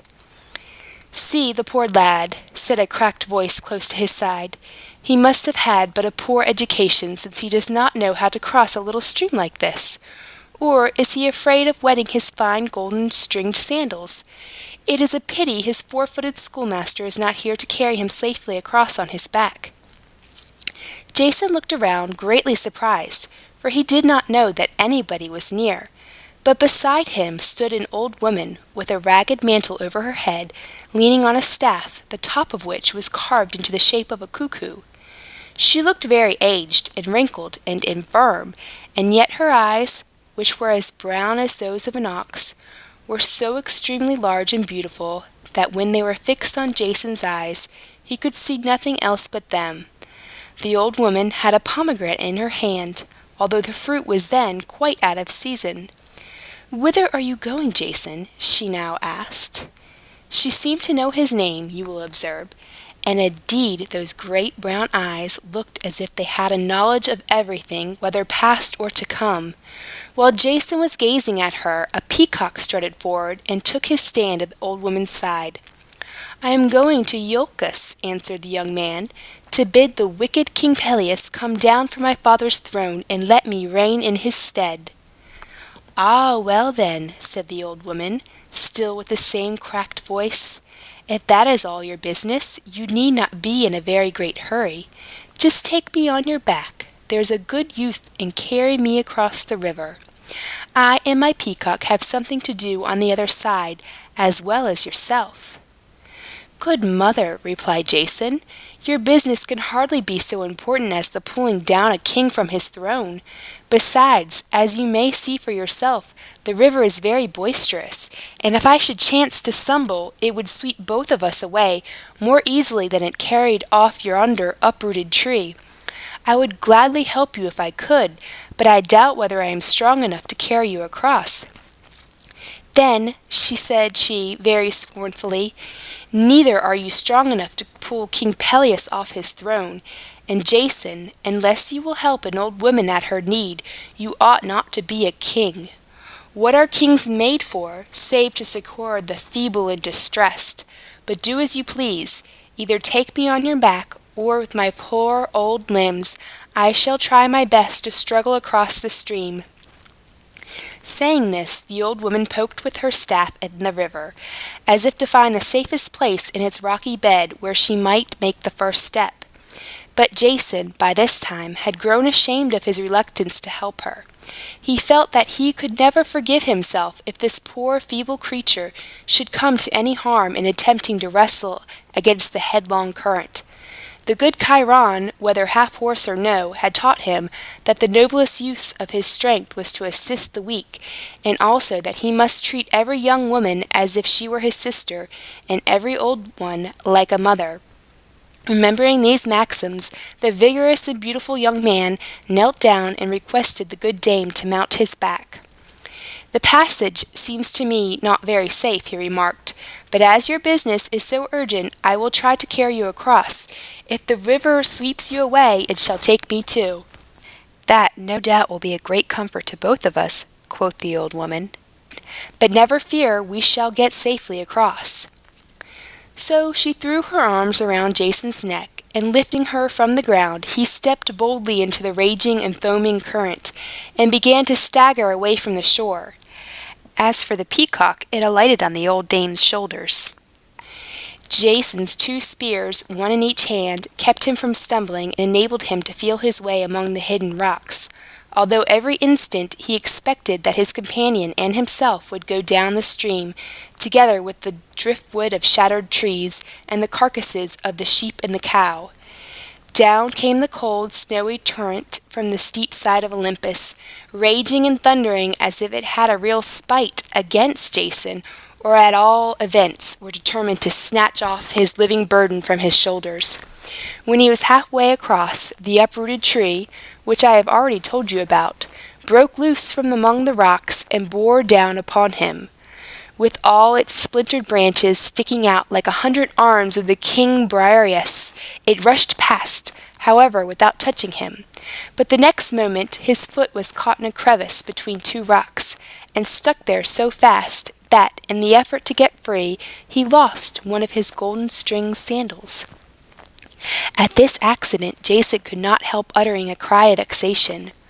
"What is the matter, Jason?" asked the old woman. "Matter enough," said the young man. "I have lost a sandal here among the rocks, and what sort of figure shall I cut at the court of King Peleus with a golden string sandal on one foot and the other foot bare?" "Do not take it to heart," answered his companion cheerily. "You never met with better fortune than in losing that sandal. It satisfies me that you are the very person whom the speaking oak has been talking about." There was no time, just then, to inquire what the speaking oak had said, but the briskness of her tone encouraged the young man, and besides, he had never in his life felt so vigorous and mighty as since taking this old woman on his back. Instead of being exhausted, he gathered strength as he went on, and, struggling up against the torrent, he at last gained the opposite shore, clambered up the bank, and set down the old dame and her peacock safely on the grass.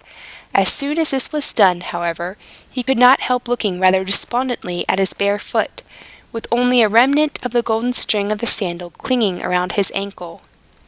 "You will get a handsomer pair of sandals by and by," said the old woman, with a kindly look out of her beautiful brown eyes. "Only let King Peleus get a glimpse of that bare foot, and you shall see him turn as pale as ashes, I promise you. There is your path. Go along, my good Jason, and my blessing go with you. And when you sit on your throne, remember the old woman whom you helped over the river." With these words she hobbled away, giving him a smile over her shoulder as she departed. Whether the light of her beautiful brown eyes threw a glory around about her, or whatever the cause might be, Jason fancied that there was something very noble and majestic in her figure, after all, and that, though her gait seemed to be rheumatic and hobble, yet she moved with as much grace and dignity as any queen on earth. Her peacock, which had now fluttered down from her shoulder, strutted behind her in a prodigious pomp, and spread out its magnificent tail on purpose for Jason to admire it. When the old dame and her peacock were out of sight, Jason set forward on his journey.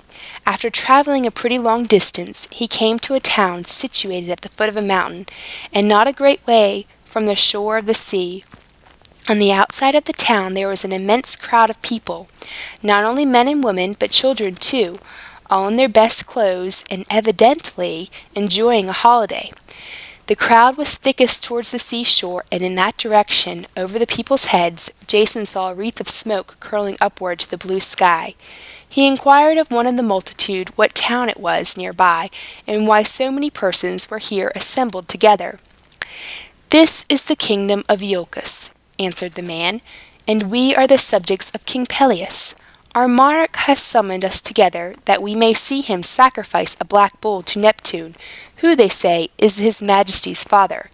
Yonder is the king, where you see the smoke going up from the altar." While the man spoke, he eyed Jason with great curiosity, for his garb was quite unlike that of the Iolcians, and it looked very odd to see a youth with a leopard skin over his shoulder and each hand grasping a spear. Jason perceived this too, that the man stared particularly at his feet, one of which, you remember, was bare, while the other was decorated with his father's golden-stringed sandal. "Look at him, only look at him," said the man to his next neighbor. "Do you see, he wears but one sandal?" Upon this, first one person and then another began to stare at Jason, and everybody seemed to be greatly struck with something in his aspect, though they turned their eyes much oftener toward his feet than to any other part of his figure. Besides, he could hear them whispering to one another. One sandal," they kept saying. "The man with one sandal, here he is at last. Whence has he come? What does he mean to do? What will the king say to the one-sandaled man?" Poor Jason was greatly abashed, and made up his mind that the people of Iolcos were exceedingly ill-bred to take such public notice of an accidental deficiency in his dress. Meanwhile, whether it were that they hustled him forward, or that Jason, of his own accord, thrust a passage through the crowd, it so happened that he soon found himself close to the smoking altar, where King Peleus was sacrificing the black bull. The murmur and hum of the multitude, in their surprise at the spectacle of Jason, with his one bare foot, grew so loud that it disturbed the ceremonies, and the king, holding the great knife with which he was just going to cut the bull's throat, turned angrily about and fixed his eyes on Jason. The people had now withdrawn from him, so that the youth stood in open space near the smoking altar, front to front with the angry King Peleus. "Who are you?" cried the king with a terrible frown, "and how dare you make this disturbance while I am sacrificing a black bull to my father Neptune?" "It is no fault of mine," answered Jason. "Your majesty must blame the rudeness of your subjects, who have raised all this tumult because one of my feet happens to be bare." When Jason said this, the king gave a quick, startled glance down at his feet. "Ha!" muttered he, "here is the one-sandaled fellow, sure enough. What can I do with him?" And he clutched more closely the great knife in his hand, as if he were half a mind to slay Jason instead of the black bull. The people round about caught up the king's words indistinctly as they were uttered, and at first there was a murmur among them, and then a loud shout. "The one-sandaled man has come! The prophecy must be fulfilled!" For you are to know that many years before, King Peleus had been told by the speaking oak of Dodona that a man with one sandal should cast him down from his throne. On this account he had given strict orders that nobody should ever come to his presence unless both sandals were securely tied upon his feet, and he kept an officer in his palace, whose sole business it was to examine people's sandals and to supply them with a new pair at the expense of the royal treasury as soon as the old ones began to wear out. In the whole course of the king's reign, he had never been thrown into such a fright and agitation as by the spectacle of poor Jason's bare foot. But, as he was naturally a bold and hard-hearted man, he soon took courage, and began to consider in what way he might rid himself of this terrible one-sandaled stranger. "My good young man," said King Peleus, taking the softest tone imaginable, in order to throw Jason off his guard, "you are excessively welcome to my kingdom. Judging by your dress, you must have traveled a long distance, for it is not the fashion to wear leopard skins in this part of the world. Pray, what may I call your name, and where did you receive your education?" "My name is Jason," answered the young stranger. "Ever since my infancy I have dwelt in the cave of Chiron the centaur. He was my instructor and taught me music and horsemanship and how to cure wounds, and likewise how to inflict wounds with my weapons." "I have heard of Chiron the schoolmaster," replied King Peleus, "and how there is an immense deal of learning and wisdom in his head, although it happens to be set on a horse's body. It gives me great delight to see one of his scholars at my court.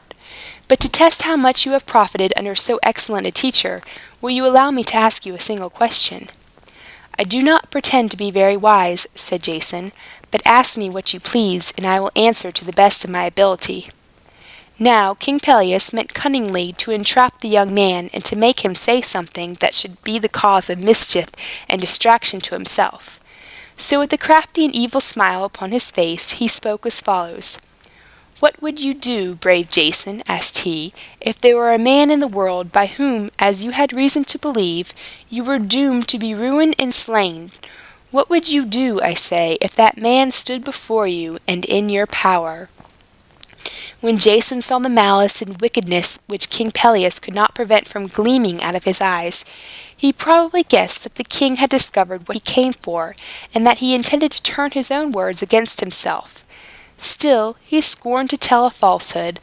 Like an upright and honorable prince as he was, he determined to speak out the real truth.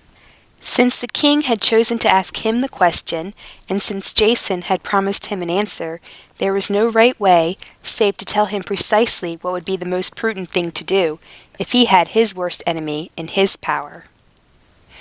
Therefore, after a moment's consideration, he spoke up with a firm and manly voice.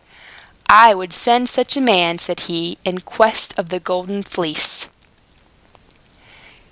This enterprise, you will understand, was, of all others, the most difficult and dangerous in the world. In the first place, it would be necessary to make a long voyage through unknown seas. There was hardly a hope or a possibility that any young man who should undertake this voyage would either succeed in obtaining the golden fleece, or would survive to return home and tell of the perils he had run. The eyes of King Peleus sparkled with joy, therefore, when he heard Jason's reply. "Well said, wise man, with the one sandal," cried he. "Go then, and at the peril of your life, bring me back the golden fleece." "I go," answered Jason, composedly. "If I fail, you need not fear that I will ever come back to trouble you again.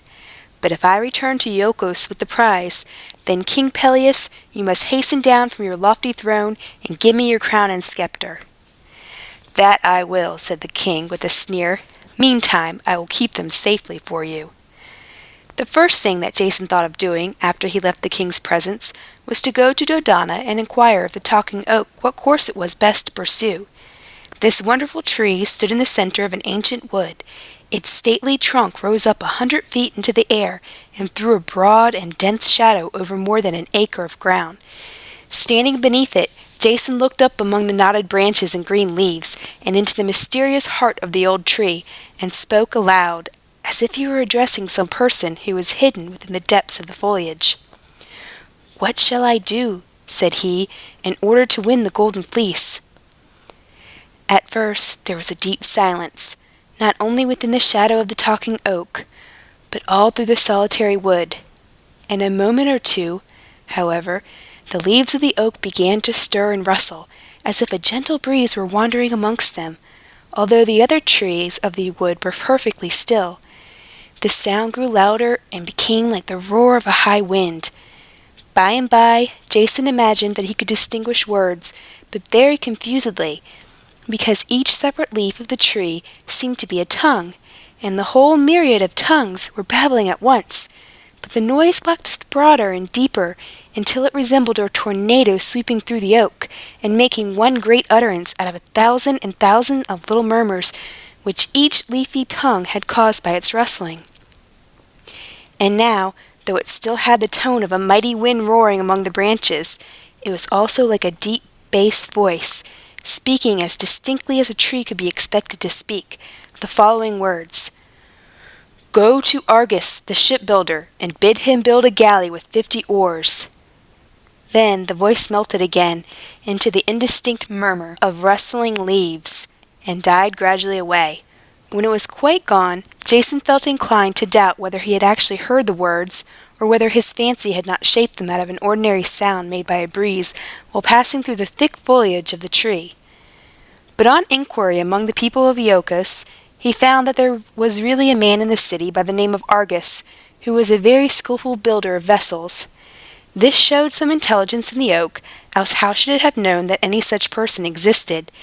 At Jason's request, Argus readily consented to build him a galley so big that it should require 50 strong men to row it, although no vessel of such size and burden had heretofore been seen in the world. So the head carpenter and all his journeymen and apprentices began their work, and for a good while afterwards there they were, busily employed, hewing out the timbers and making a great clatter with their hammers, until the new ship, which was called the Argo, seemed to be quite ready for sea. And as the talking oak had already given him such good advice, Jason thought that it would not be amiss to ask for a little more. He visited again, therefore, and standing beside its huge, rough trunk, inquired what he should do next. This time there was no such universal quivering of the leaves throughout the whole tree as there had been before. But after a while Jason observed that the foliage of a great branch which stretched above his head had begun to rustle, as if the wind were stirring that one bough, while all the other boughs of the oak were at rest. "Cut me off," said the branch, as soon as it could speak distinctly. "Cut me off. Cut me off and carve me into a figurehead for your galley." Accordingly, Jason took the branch at its word and lopped it off the tree. A carver in the neighborhood engaged to make the figurehead.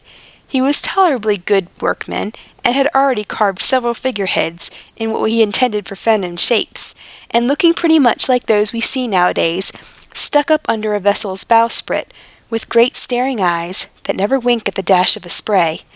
But what was very strange, the carver found that his hand was guided by some unseen power, and by a skill beyond his own, and that his tools shaped out an image which he had never dreamed of. When the work was finished, it turned out to be the figure of a beautiful woman, with a helmet on her head, from beneath which the long ringlets fell down upon her shoulders. On the left arm was a shield, and in its center appeared a lifelike representation of the head of Medusa, with the snaky locks. The right arm was extended, as if pointing onward. The face of this wonderful statue, though not angry or forbidding, was so grave and majestic that perhaps you might call it severe, and as for the mouth, it seemed just ready to unclose its lips, and utter words of deepest wisdom. Jason was delighted with the oaken image, and gave the carver no rest until it was completed, and set it up where a figurehead has always stood, from that time to this, in the vessel's prow. "And now," cried he, as he stood gazing at the calm, majestic face of the statue, "I must go to the talking oak and inquire what to do next." "There is no need of that, Jason," said a voice which, though it was far lower, reminded him of the mighty tones of the great oak. "When you desire good advice, you can seek it of me." Jason had been looking straight into the face of the image when these words were spoken, but he could hardly believe either his ears or his eyes. The truth was, however, that the oaken lips had moved, and, to all appearance, the voice had proceeded from the statue's mouth. Recovering a little from his surprise, Jason bethought himself that the image had been carved out of wood of the talking oak, and that, therefore, it was really no great wonder, but on the contrary, the most natural thing in the world, that it should possess the faculty of speech. It would have been very odd indeed if it had not. But certainly it was a great piece of good fortune that he should be able to carry so wise a block of wood along with him in his perilous voyage. "Tell me, wondrous image," exclaimed Jason, "since you inherit the wisdom of the speaking oak of Dodona, whose daughter you are, tell me, where shall I find 50 bold youths, who will take each of them an oar in my galley? They must have sturdy arms to row, and brave hearts to encounter perils, or we shall never win the golden fleece." "Go," replied the oaken image, "go summon all the heroes of Greece." And, in fact, considering what a great deed was to be done, could any advice be wiser than this which Jason received from the figurehead of this vessel? He lost no time in sending messengers to all the cities, and making known to the whole people of Greece that Prince Jason, the son of King Jason, was going in quest of the fleece of gold, and that he desired the help of 49 of the bravest and strongest young men alive, to row his vessel and share his dangers, and Jason himself would be the 50th. At this news, the adventurous youths all over the country began to bestir themselves. Some of them had already fought with giants and slain dragons, and the younger ones, who had not yet met with such good fortune, thought it a shame to have lived so long without getting astride of a flying serpent, or sticking their spears into a chimera, or at least thrusting their right arms down a monstrous lion's throat. There was a fair prospect that they would meet with plenty of such adventures before finding the golden fleece. As soon as they could furbish up their helmets and shields, therefore, and gird on their trusty swords, they came thronging to Iolcos, and clambered on board the new galley. Shaking hands with Jason, they assured him that they did not care a pin for their lives, but would help him row the vessel to the remotest edge of the world, and as much farther as he might think it best to go. Many of these brave fellows had been educated by Chiron, the four-footed pedagogue, and were therefore old schoolmates of Jason, and knew him to be a lad of spirit. The mighty Hercules, whose shoulders afterwards upheld the sky, was one of them, and there were Castor and Pollux, the twin brothers, who were never accused of being chicken-hearted, although they had been hatched out of an egg, and Theseus, who was so renowned for killing the Minotaur, and Lynceus, with his wonderfully sharp eyes, which could see through a millstone or look right down into the depths of the earth and discover the treasures that were there, and Orpheus, the very best of harpers, who sang and played upon his lyre so sweetly that the brute beasts stood upon their hind legs and capered merrily to the music. Yes, and at some of his more moving tunes the rocks bestirred their moss-grown bulk out of the ground, and a grove of forest trees uprooted themselves, and nodding their tops to one another, performed a country dance. One of the rowers was a beautiful young woman named Atalanta, who had been nursed among the mountains by a bear. So light of foot was this fair damsel that she could step from one foamy crest of a wave to the foamy crest of another without wetting more than the sole of her sandal. She had grown up in a very wild way, and talked much about the rights of women, and loved hunting and war far better than her needle. But in my opinion, the most remarkable of this famous company were the two sons of the north wind, airy youngsters, and of a rather blustering disposition, who had wings on their shoulders, and in case of a calm, could puff out their cheeks, and blow almost as fresh a breeze as their father. I ought not to forget the prophets and conjurers, of whom there were several in the crew, and who could foretell what would happen tomorrow or the next day, or 100 years hence, but were generally quite unconscious of what was passing at the moment. Jason appointed Typhus to be helmsman because he was a stargazer and knew the points of the compass. Lynceus, on account of his sharp sight, was stationed at the lookout in the prow, where he saw a whole day's sail ahead, but was rather apt to overlook things that lay directly under his nose. If the sea only happened to be deep enough, however, Lynceus could tell you exactly what kind of rocks or sands were at the bottom of it, and he often cried out to his companions that they were sailing over heaps of sunken treasure, which yet he was none the richer for beholding. To confess the truth, few people believed him when he said it. Well, but when the Argonauts, as these 50 brave adventurers were called, had prepared everything for the voyage, an unforeseen difficulty threatened to end it before it was begun. The vessel, you must understand, was so long and broad and ponderous that the united force of all the 50 was insufficient to shove her into the water. Hercules, I suppose, had not grown to his full strength, else he might have set her afloat as easily as a little boy launches a boat upon a puddle. But here were these 50 heroes, pushing and straining and growing red in the face, without making the Argo start an inch. At last, quite wearied out, they sat themselves down on the shore exceedingly disconsolate, and thinking that the vessel must be left to rot and fall into pieces, and that they must either swim across the sea or lose the golden fleece. All at once Jason bethought himself of the galley's miraculous figurehead.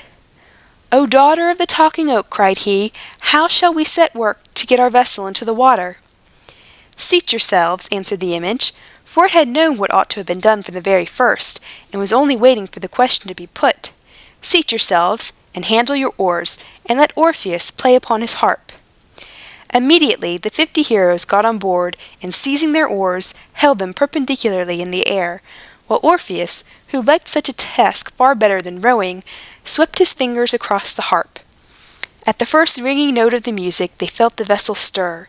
Orpheus thrummed away briskly, and the galley slid at once into the sea, dipping her prow so deeply that the figurehead drank the wave with its marvelous lips, and rising again as buoyant as a swan. The rowers plied their 50 oars, the white foam boiled up before the prow, the water gurgled and bubbled in their wake, while Orpheus continued to play so lively a strain of music that the vessel seemed to dance over the billows by way of keeping time to it. Thus triumphantly did the Argo sail out of the harbor, amidst the huzzas and good wishes of everyone except the wicked old Peleus, who stood on a promontory scowling at her, and wishing that he could blow out his lungs the tempest of wrath that was in his heart, and so sink the galley with all on board. When they had sailed above 50 miles over the sea, Lynceus happened to cast his sharp eyes behind, and said that there was this bad-hearted king, still perched upon the promontory, and scowling so gloomily that it looked like a black thundercloud in that quarter of the horizon. In order to make the time pass away more pleasantly during the voyage, the heroes talked about the golden fleece. It originally belonged, it appears, to a Boeotian ram, who had taken on his back 2 children when in danger of their lives, and fled with them over land and sea as far as Colchis. One of the children, whose name was Helle, fell into the sea and was drowned, but the other, a little boy named Phrixus, was brought safe ashore by the faithful ram, who, however, was so exhausted that he immediately lay down and died. In memory of this good deed, and as a token of his true heart, the fleece of the poor dead ram was miraculously changed into gold, and became one of the most beautiful objects ever seen on earth. It was hung upon a tree in a sacred grove, where it had now been kept, I know not how many years, and was the envy of mighty kings, who had nothing so magnificent in any of their palaces.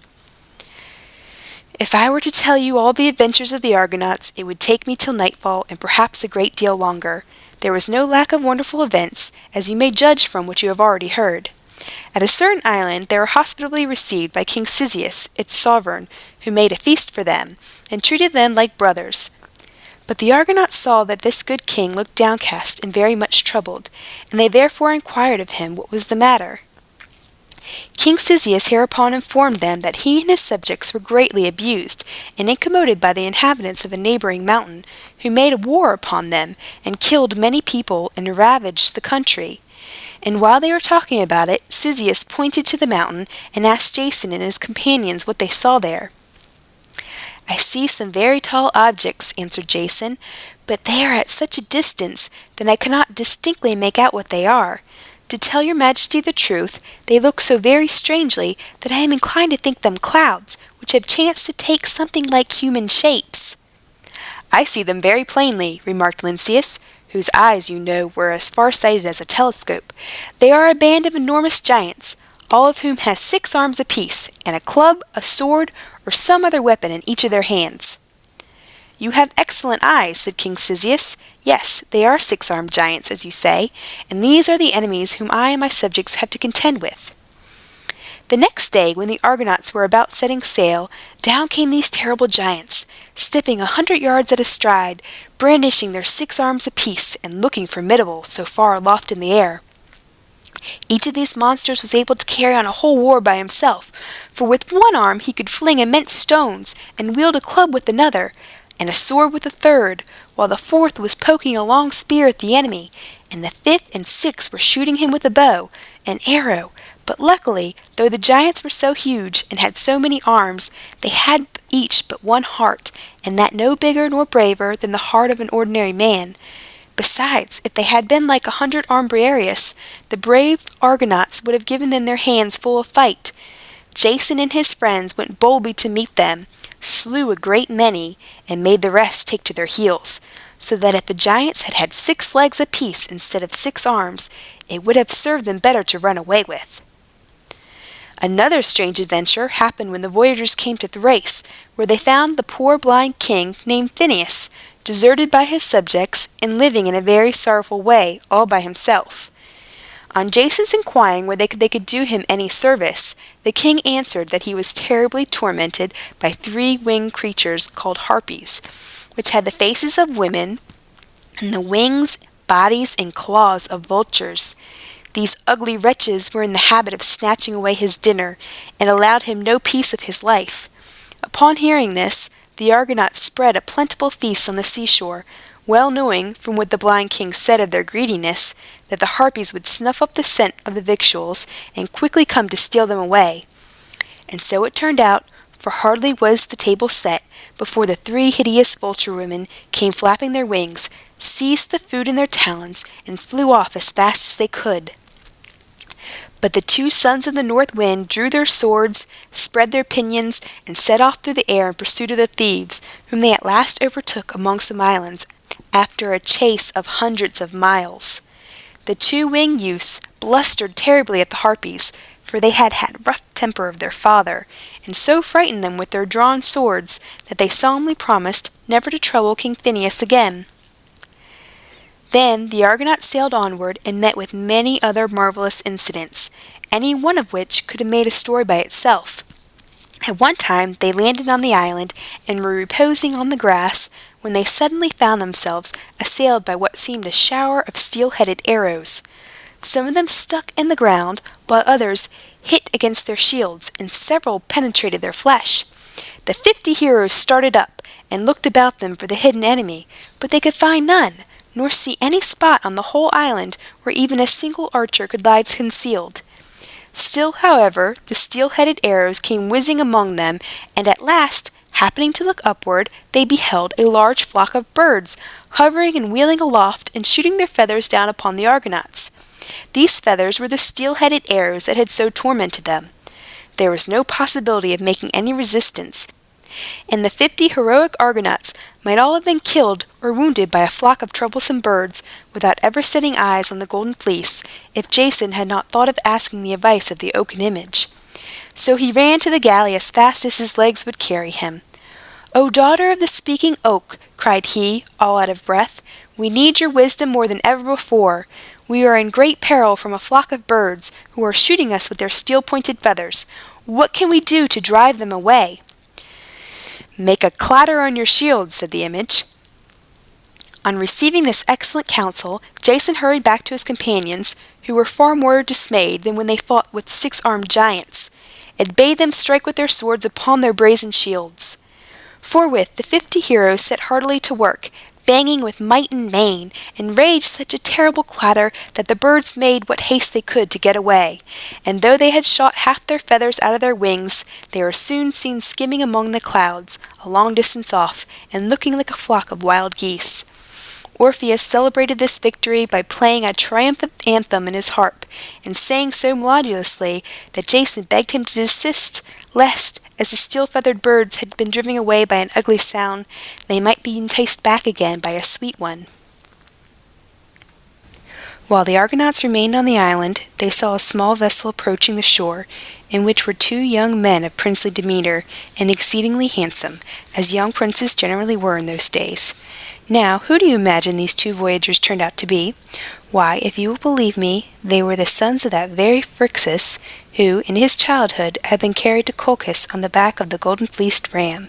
Since that time, Phrixus had married the king's daughter, and the 2 princes had been born and brought up at Colchis, and had spent their play-days in the outskirts of the grove, in the center of which the golden fleece was hanging upon a tree. They are now on their way to Greece, in hopes of getting back a kingdom that had been wrongfully taken from their father.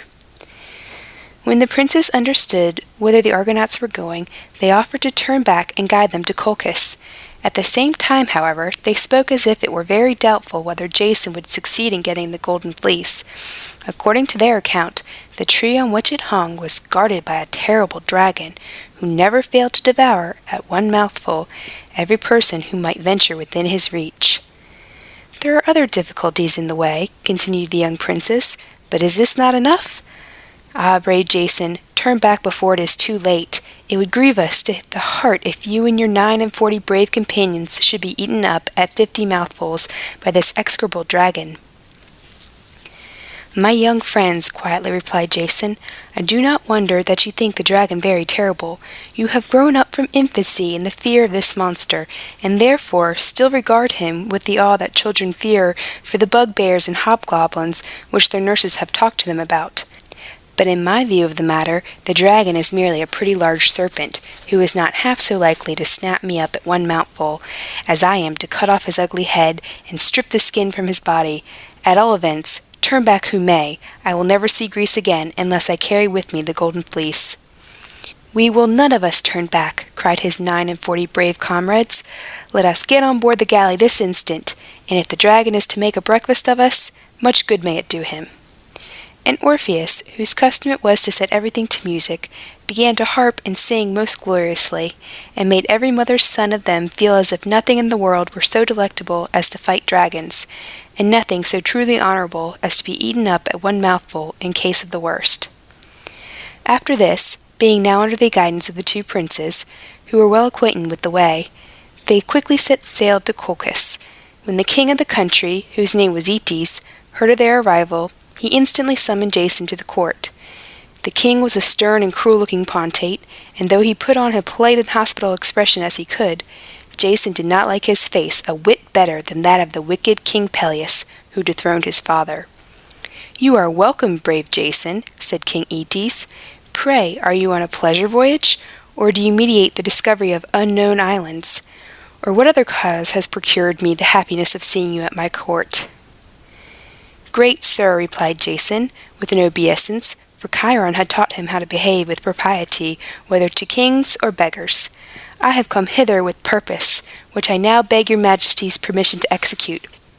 King Peleus, who sits on my father's throne, to which he has no more right than to the one at which your excellent majesty is now seated, has engaged to come down from it and give me his crown and scepter, provided I bring him the golden fleece. This, as your majesty is aware, is now hanging on a tree here at Colchis, and I humbly solicit your gracious leave to take it away." In spite of himself, the king's face twisted itself into an angry frown, for, above all things else in the world, he prized the golden fleece, and was even suspected of having done a very wicked act in order to get it into his own possession. It put him into the worst possible humor, therefore, to hear that the gallant Prince Jason and 49 of the bravest young warriors of Greece had come to Colchis with the sole purpose of taking away his chief treasure. "Do you know," asked King Aeetes, eyeing Jason very sternly, "what are the conditions which you must fulfill before getting possession of the golden fleece?" "I have heard," rejoined the youth, "that a dragon lies beneath the tree on which the prize hangs, and that whoever approaches him runs the risk of being devoured at a mouthful." "True," said the king, with a smile that did not look particularly good-natured. "Very true, young man, but there are other things as hard, or perhaps a little harder, to be done before you can even have the privilege of being devoured by the dragon. For example, you must first tame my 2 brazen-footed, brazen-lunged bulls, which Vulcan, the wonderful blacksmith, made for me. There is a furnace in each of their stomachs, and they breathe such hot fire out of their mouths and nostrils that nobody has hitherto gone nigh them without being instantly burned to a small black cinder. What do you think of this, my brave Jason?" "I must encounter the peril," answered Jason composedly, "since it stands in the way of my purpose." "After taming the fiery bulls," continued King Aeetes, who was determined to scare Jason if possible, "you must yoke them to a plough, and must plough the sacred earth in the grove of Mars, and sow some of the same dragon's teeth from which Cadmus raised a crop of armed men. They are an unruly set of reprobates, those sons of the dragon's teeth, and unless you treat them suitably, they will fall upon you sword in hand. You and your 49 Argonauts, my bold Jason, are hardly numerous or strong enough to fight with such a host as will spring up." "My master Chiron," replied Jason, "taught me long ago the story of Cadmus. Perhaps I can manage the quarrelsome sons of the dragon teeth as well as Cadmus did." "I wish the dragon had him," muttered King Aeetes to himself, "and the 4-footed Pandant, his schoolmaster, into the bargain. Why, what a foolhardy, self-conceited coxcomb he is! We'll see what my fire-breathing bulls will do for him. Well, Prince Jason," he continued aloud, and as complacently as he could, "make yourself comfortable for today, and tomorrow morning, since you insist upon it, you shall try your skill at the plough." While the king talked with Jason, a beautiful young woman was standing behind the throne. She fixed her eyes earnestly upon the youthful stranger, and listened attentively to every word that was spoken, and when Jason withdrew from the king's presence, this young woman followed him out of the room. "I am the king's daughter," she said to him, "and my name is Medea. I know a great deal of which other young princesses are ignorant, and can do many things which they would be afraid so much as to dream of. If you will trust to me, I can instruct you how to tame the fiery bulls, and sow the dragon's teeth, and get the golden fleece." "Indeed, beautiful princess," answered Jason, "if you will do me this service, I promise to be grateful to you my whole life long." Gazing at Medea, he beheld a wonderful intelligence in her face. She was one of those persons whose eyes are full of mystery, so that while looking into them, you seem to be a very great way as deep into a well, yet can never be certain whether you see into the farthest depths, or whether there be not something else hidden at the bottom. If Jason had been capable of fearing anything, he would have been very afraid of making this young princess his enemy, for beautiful as she now looked, she might, the very next instant, become as terrible as a dragon that kept watch over the golden fleece. "Princess," he exclaimed, "you seem indeed very wise and very powerful, but how can you help me and do the things of which you speak? Are you an enchantress?" "Yes, Prince Jason," answered Medea with a smile, "you have hit upon the truth. I am an enchantress. Circe, my father's sister, taught me to be one, and I could tell you if I pleased. Who was the old woman with the peacock, the pomegranate, and the cuckoo staff whom you carried over the river? And likewise, who it is that speaks through the lips of an oaken image that now stands in the prow of your galley? I am acquainted with some of your secrets, you perceive. It is well for you that I am favorably inclined, for otherwise you would hardly escape being snapped up by the dragon." "I should not so much care for the dragon," replied Jason, "if I only knew how to manage the brazen-footed and fiery-lunged bulls." "If you are as brave as I think you, and as you have to be," said Medea, "your own bold heart will teach you that there is but one way of dealing with the mad bull. What it is, I leave you to find out in the moment of peril. As for the fiery breath of these animals, I have charmed ointment here, which will prevent you from being burned up, and cure you if you chance to be a little scorched." So she put a golden box into his hand, and directed him how to apply the perfume unguent which it contained, and where to meet her at midnight. "Only be brave," added she, "and before daybreak the brazen bulls shall be tamed." The young man assured her that his heart would not fail him. He then rejoined his comrades, and told them what had passed between the princess and himself, and warned them to be in readiness in case there might be need of their help. At the appointed hour he met the beautiful Medea on the marble steps of the king's palace. She gave him a basket in which were the dragon's teeth, just as they had been pulled out of the monster's jaws by Cadmus long ago. Medea then led Jason down the palace steps, and through the silent streets of the city, and into the royal pasture ground, where the 2 brazen-footed bulls were kept. It was a starry night, with a bright gleam along the eastern edge of the sky, where the moon was going to show herself. After entering the pasture, the princess paused and looked around. "There they are," she said, "reposing themselves and chewing their fiery cuds in the farthest corner of the field. It will be excellent sport, I assure you, when they catch a glimpse of your figure. My father and all his court delight in nothing so much as to see a stranger trying to yoke them in order to come at the Golden Fleece. It makes a holiday in Colchis whenever such a thing happens. For my part, I enjoy it immensely. You cannot imagine in what a mere twinkling of an eye their hot breath shrivels a young man into a black cinder." "Are you sure, beautiful Medea," asked Jason, "quite sure that the unguent in the gold box will prove a remedy against those terrible burns?" "If you doubt, if you are in the least afraid," said the princess, looking him in the face by the dim starlight, "you had better never have been born than to go a step nigher to the bulls." But Jason had his heart set steadfastly on getting the Golden Fleece, and I positively doubt whether he would have gone back without it, even had he been certain of finding himself turned into red-hot cinder, or a handful of white ashes. The instant he made a step further, he therefore let go of Medea's hand, and walked boldly forward in the direction whither she had pointed. At some distance before him he perceived 4 streams of fiery vapor, regularly appearing and again vanishing after dimly lighting up the surrounding obscurity. These, you will understand, were caused by the breath of the brazen bulls, which was quietly stealing out of their 4 nostrils as they lay chewing their cuds. At the first 2 or 3 steps which Jason made, the 4 fiery streams appeared to gush out somewhat more plentifully, for the 2 brazen bulls had heard his foot tramp, and were lifting up their hot noses to sniff the air. He went a little further, and by the way in which the red vapors now sprouted forth, he judged that the creatures had gotten upon their feet. Now he could see glowing sparks and vivid jets of flame. At the next step each of the bulls made the pasture echo with terrible roars, while the burning breath, which they thus belched forth, lit up the whole field with a momentary flash. One other stride did bold Jason make, and suddenly, as a streak of lightning, on came these fiery animals, roaring like thunder, sending out sheets of white flame, which so kindled up the scene that the young man could discern every object more distinctly than by daylight. Most distinctly of all he saw the 2 horrible creatures galloping right down upon him, their brazen hoofs rattling and ringing over the ground, and their tails sticking up stiffly in the air, as has always been the fashion with angry bulls. Their breath scorched the herbage before them, so intently hot it was, indeed, that it caught a dry tree under which Jason was now standing, and set it all in a light blaze. But as for Jason himself, thanks to Medea's enchanted ointment, the white flame curled around his body without injuring him a jot more than if he had been made out of asbestos. Greatly encouraged at finding himself not yet turned into a cinder, the young man awaited the attack of the bulls. Just as the brazen brutes fancied themselves sure of tossing him into the air, he caught one of them by the horn and the other by his screwed-up tail, and held them in a grip like that of an iron vice, one with his right hand, the other with his left.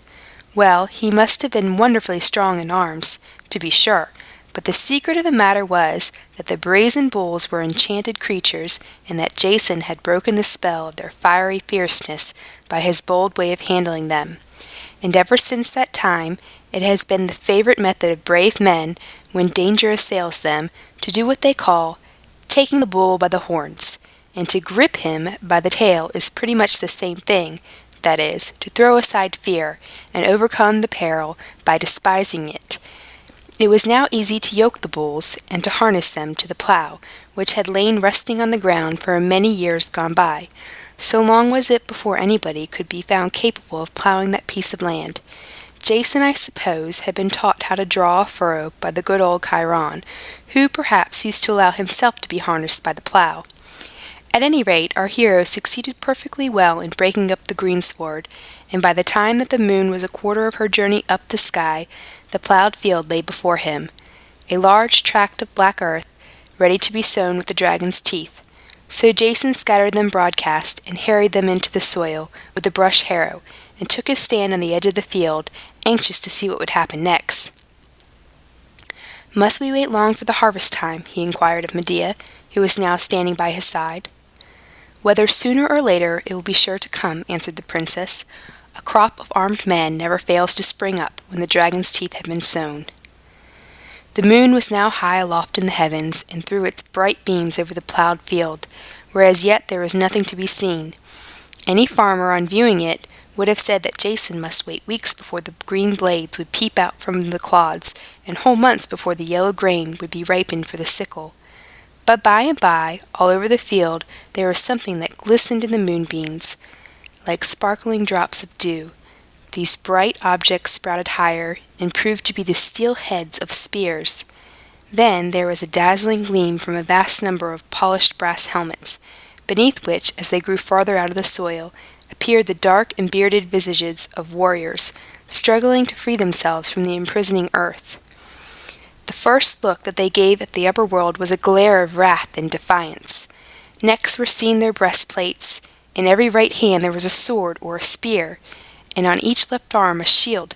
And when this crop of warriors had but half grown out of the earth, they struggled, such is their impatience of restraint, and as it were, tore themselves up by the roots.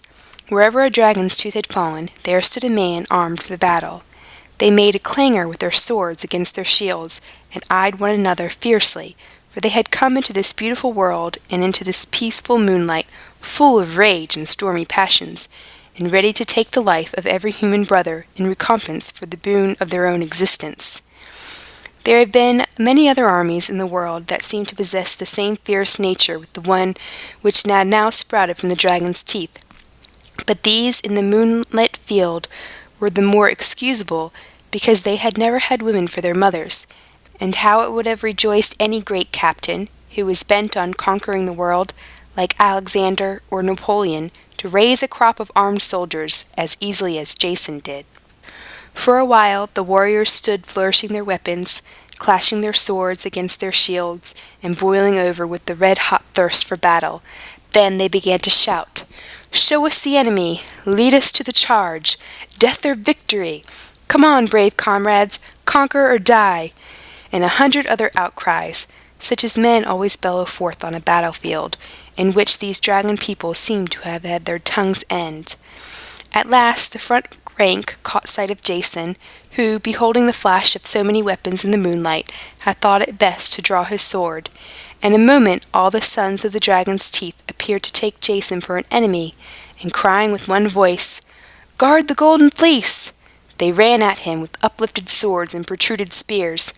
Jason knew that it would be impossible to withstand this bloodthirsty battalion with his single arm, but determined, since there was nothing better to be done, to die as valiantly as if he himself had sprung from a dragon's tooth. Medea, however, bade him snatch up a stone from the ground. "Throw it among them quickly," cried she. "It is the only way to save yourself." The armed men were now so nigh that Jason could discern the fire flashing out of their enraged eyes, when he let fly the stone and saw it strike the helmet of a tall warrior who was rushing upon him with his blade aloft. The stone glanced from the man's helmet to the shield of his nearest comrade, and thence flew right into the angry face of another, hitting him smartly between the eyes. Each of the three who had been struck by the stone took it for granted that his next neighbor had given him the blow, and instead of running any further toward Jason, they had began to fight among themselves. The confusion spread through the host, so that it seemed scarcely a moment before they were all hacking, hewing, and stabbing at one another, lopping off arms, heads, and legs, and doing such memorable deeds that Jason was filled with immense admiration, although at the same time he could not help laughing to behold these mighty men punishing each other for an offense which he himself had committed. In an incredibly short space of time, almost as short indeed as it had taken them to grow up, all but one of the heroes of the dragon's teeth were stretched lifeless on the field. The last survivor, the bravest and strongest of the whole, who had just force enough to wave his crimson sword over his head and give a shout of exultation, crying, "Victory! Victory! Immortal fame!" when he himself fell down and lay quietly among his slain brethren. And there was the end of that army that had sprouted from the dragon's teeth. That fierce and feverish fight was the only enjoyment which they had tasted on this beautiful earth. "Let them sleep in a bed of honor," said the Princess Medea, with a sly smile at Jason. "The world will always have simpletons enough, just like them, fighting and dying for they know not what, and fancying that posterity will take the trouble to put laurel wreaths on their rusty and battered helmets. Could you help smiling, Prince Jason, to see the self-conceit of that last fellow, just as he tumbled down?" "It made me very sad," answered Jason gravely, "and to tell you the truth, Princess, the golden fleece does not appear so well worth the winning after what I have just here beheld." "You will think differently in the morning," said Medea. "True, the golden fleece may not be so valuable as you have thought it, but then there is nothing better in the world, and one must needs have an object. You know. Come. Your night's work has been well performed, and tomorrow you can inform King Aeetes that the first part of your allotted task is fulfilled." Agreeably to Medea's advice, Jason went betimes in the morning into the palace of King Aeetes. Entering the presence chamber, he stood at the foot of the throne and made a low obeisance. "Your eyes look heavy, Prince Jason," observed the king. "You appear to have spent a sleepless night. I hope you have been considering the matter a little more wisely, and have concluded not to get yourself scorched to a cinder in attempting to tame my brazen-lunged bulls." "That is already accomplished, may it please your majesty," replied Jason. "The bulls have been tamed and yoked, the field has been plowed, the dragon's teeth have been sown broadcast, and harrowed into the soil. The crop of armed warriors have sprung up, and they have slain one another to the last man. And I now solicit your majesty's permission to encounter the dragon, that I may take down the golden fleece from the tree, and depart with my 49 comrades." King Aeetes scowled, and looked very angry and excessively disturbed, for he knew that, in accordance with his kingly promise, he ought now to permit Jason to win the fleece, if his courage and skill should enable him to do so.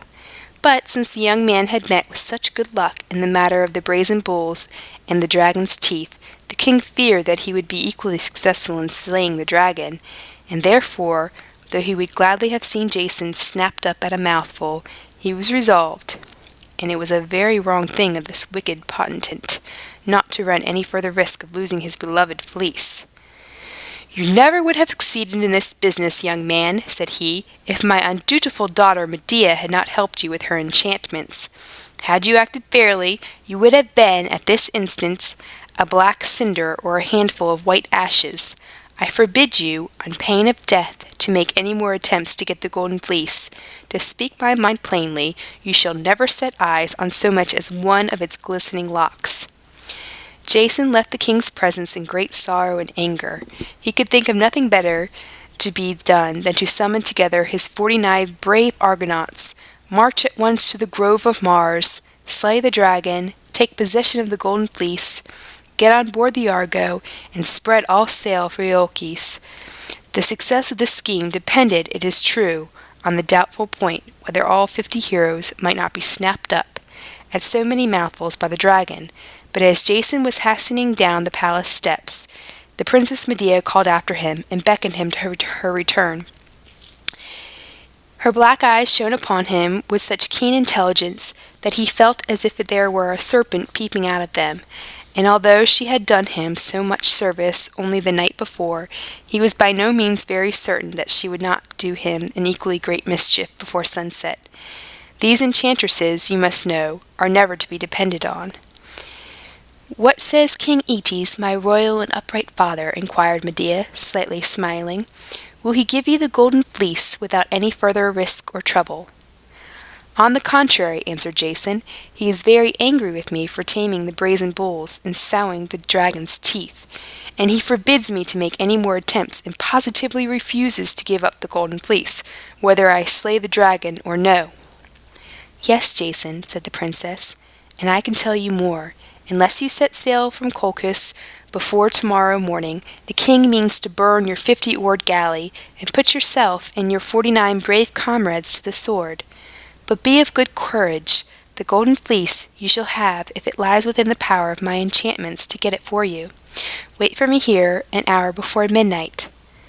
At the appointed hour you might again have seen Prince Jason and the Princess Medea, side by side, stealing through the streets of Colchis, on their way to the sacred grove, in the center of which the golden fleece was suspended to a tree.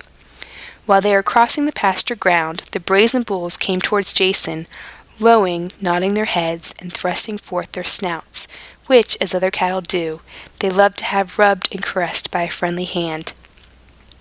Their fierce nature was thoroughly tamed, and, with their fierceness, the 2 furnaces in their stomachs had likewise been extinguished, insomuch that they probably enjoyed far more comfort in grazing and chewing their cuds than ever before. Indeed, it had heretofore been a great inconvenience to those poor animals that, whenever they wished to eat a mouthful of grass, the fire out of their nostrils had shriveled it up before they could manage to crop it. How they had contrived to keep themselves alive is more than I can imagine. But now, instead of emitting jets of flame and streams of sulphurous vapor, they breathed the very sweetest of cow breath. After kindly patting the bulls, Jason followed Medea's guidance into the grove of Mars, where the great oak trees, that had been growing for centuries, threw so thick a shade that the moonbeams struggled vainly to find their way through it. Only here and there a glimmer fell upon the leaf-strewn earth, or now and then a breeze stirred the boughs aside, and gave Jason a glimpse of the sky, lest in that deep obscurity he might forget that there was one overhead. At length, when they had gone further and farther into the heart of duskiness, Medea squeezed Jason's hand. "Look yonder," she whispered. "Do you see it?" Gleaming among the venerable oaks, there was a radiance, not like the moonbeams, but rather resembling the golden glory of the setting sun. It proceeded from an object which appeared to be suspended at about a man's height from the ground, a little farther within the wood.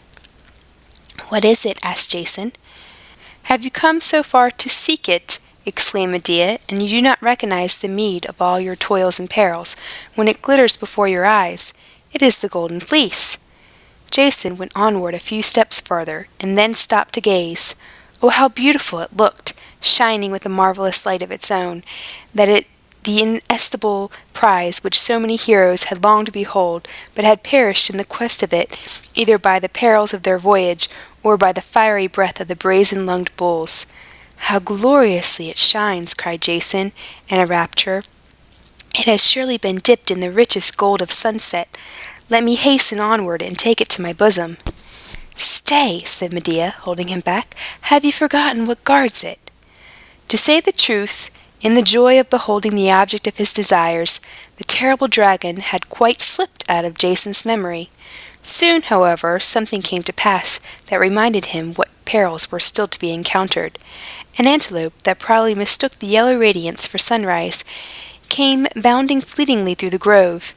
He was rushing straight toward the golden fleece, when suddenly there was a frightening hiss, and the immense head and half the scaly body of the dragon was thrust forth. For he was twisted round the trunk of the tree on which the fleece hung, and, seizing the poor antelope, swallowed him with one snap of his jaws. After this feat, the dragon seemed sensible that some other living creature was within reach, on which he felt inclined to finish his meal. In various directions he kept poking his ugly snout among the trees, stretching out his neck a terrible long way, now here, now there, and now close to the spot where Jason and the princess were hiding behind an oak. Upon my word, as the head came waving and undulating through the air, and reaching almost within arm's length of Prince Jason, it was a very hideous and uncomfortable sight. The gape of his enormous jaws was nearly as wide as the gateway of the king's palace. "Well, Jason," whispered Medea, for she was ill-natured, as all enchantresses are, and wanted to make the bold youth tremble, "what do you think now of your prospect of winning the golden fleece?" Jason answered only by drawing his sword and making a step forward. "Stay, you foolish youth," said Medea, grasping his arm. "Do you not see you are lost without me as your good angel? In this gold box I have a magic potion, which will do the dragon's business far more effectually than your sword." The dragon had probably heard the voices, for swift as lightning his black head and forked tongue came hissing among the trees again, darting full 40 feet at a stretch. As it approached, Medea tossed the contents of the gold box right down the monster's wide-open throat. Immediately, with an outrageous hiss and a tremendous wriggle, flinging his tail up to the tip-top of the tallest tree, and shattering all its branches as it crashed heavily down again. The dragon fell at full length upon the ground and lay quite motionless. "It is only a sleeping potion," said the enchantress to Prince Jason. "One always finds a use for these mischievous creatures sooner or later, so I did not wish to kill him outright. Quick, snatch the prize and let us be gone. You have won the golden fleece." Jason caught the fleece from the tree and hurried through the grove, the deep shadows of which were illuminated as he passed by the golden glory of the precious object that he bore along. A little way before him he beheld the old woman whom he had helped over the stream, with her peacock beside her. She clapped her hands for joy, and beckoning him to make haste, disappeared among the duskiness of the trees. Espying the 2-winged sons of the north wind, who were disporting themselves in the moonlight a few 100 feet aloft, Jason bade them tell the rest of the Argonauts to embark as speedily as possible. But Lynceus, with his sharp eyes, had already caught a glimpse of him bringing the golden fleece, although several stone walls, a hill, and the black shadows of the Grove of Mars intervened between. By his advice, the heroes had seated themselves on the benches of the galley, and with their oars had perpendicularly ready to let fall into the water. As Jason drew near, he heard the talking image calling to him with more than ordinary eagerness in its grave, sweet voice. "Make haste, Prince Jason, for your life, make haste!" With one bound he leaped aboard. At the sight of the glorious radiance of the golden fleece, the 49 heroes gave a mighty shout, and Orpheus, striking his harp, sang a song of triumph, to the cadence of which the galley flew over the water, homeward bound, as if careering along with wings.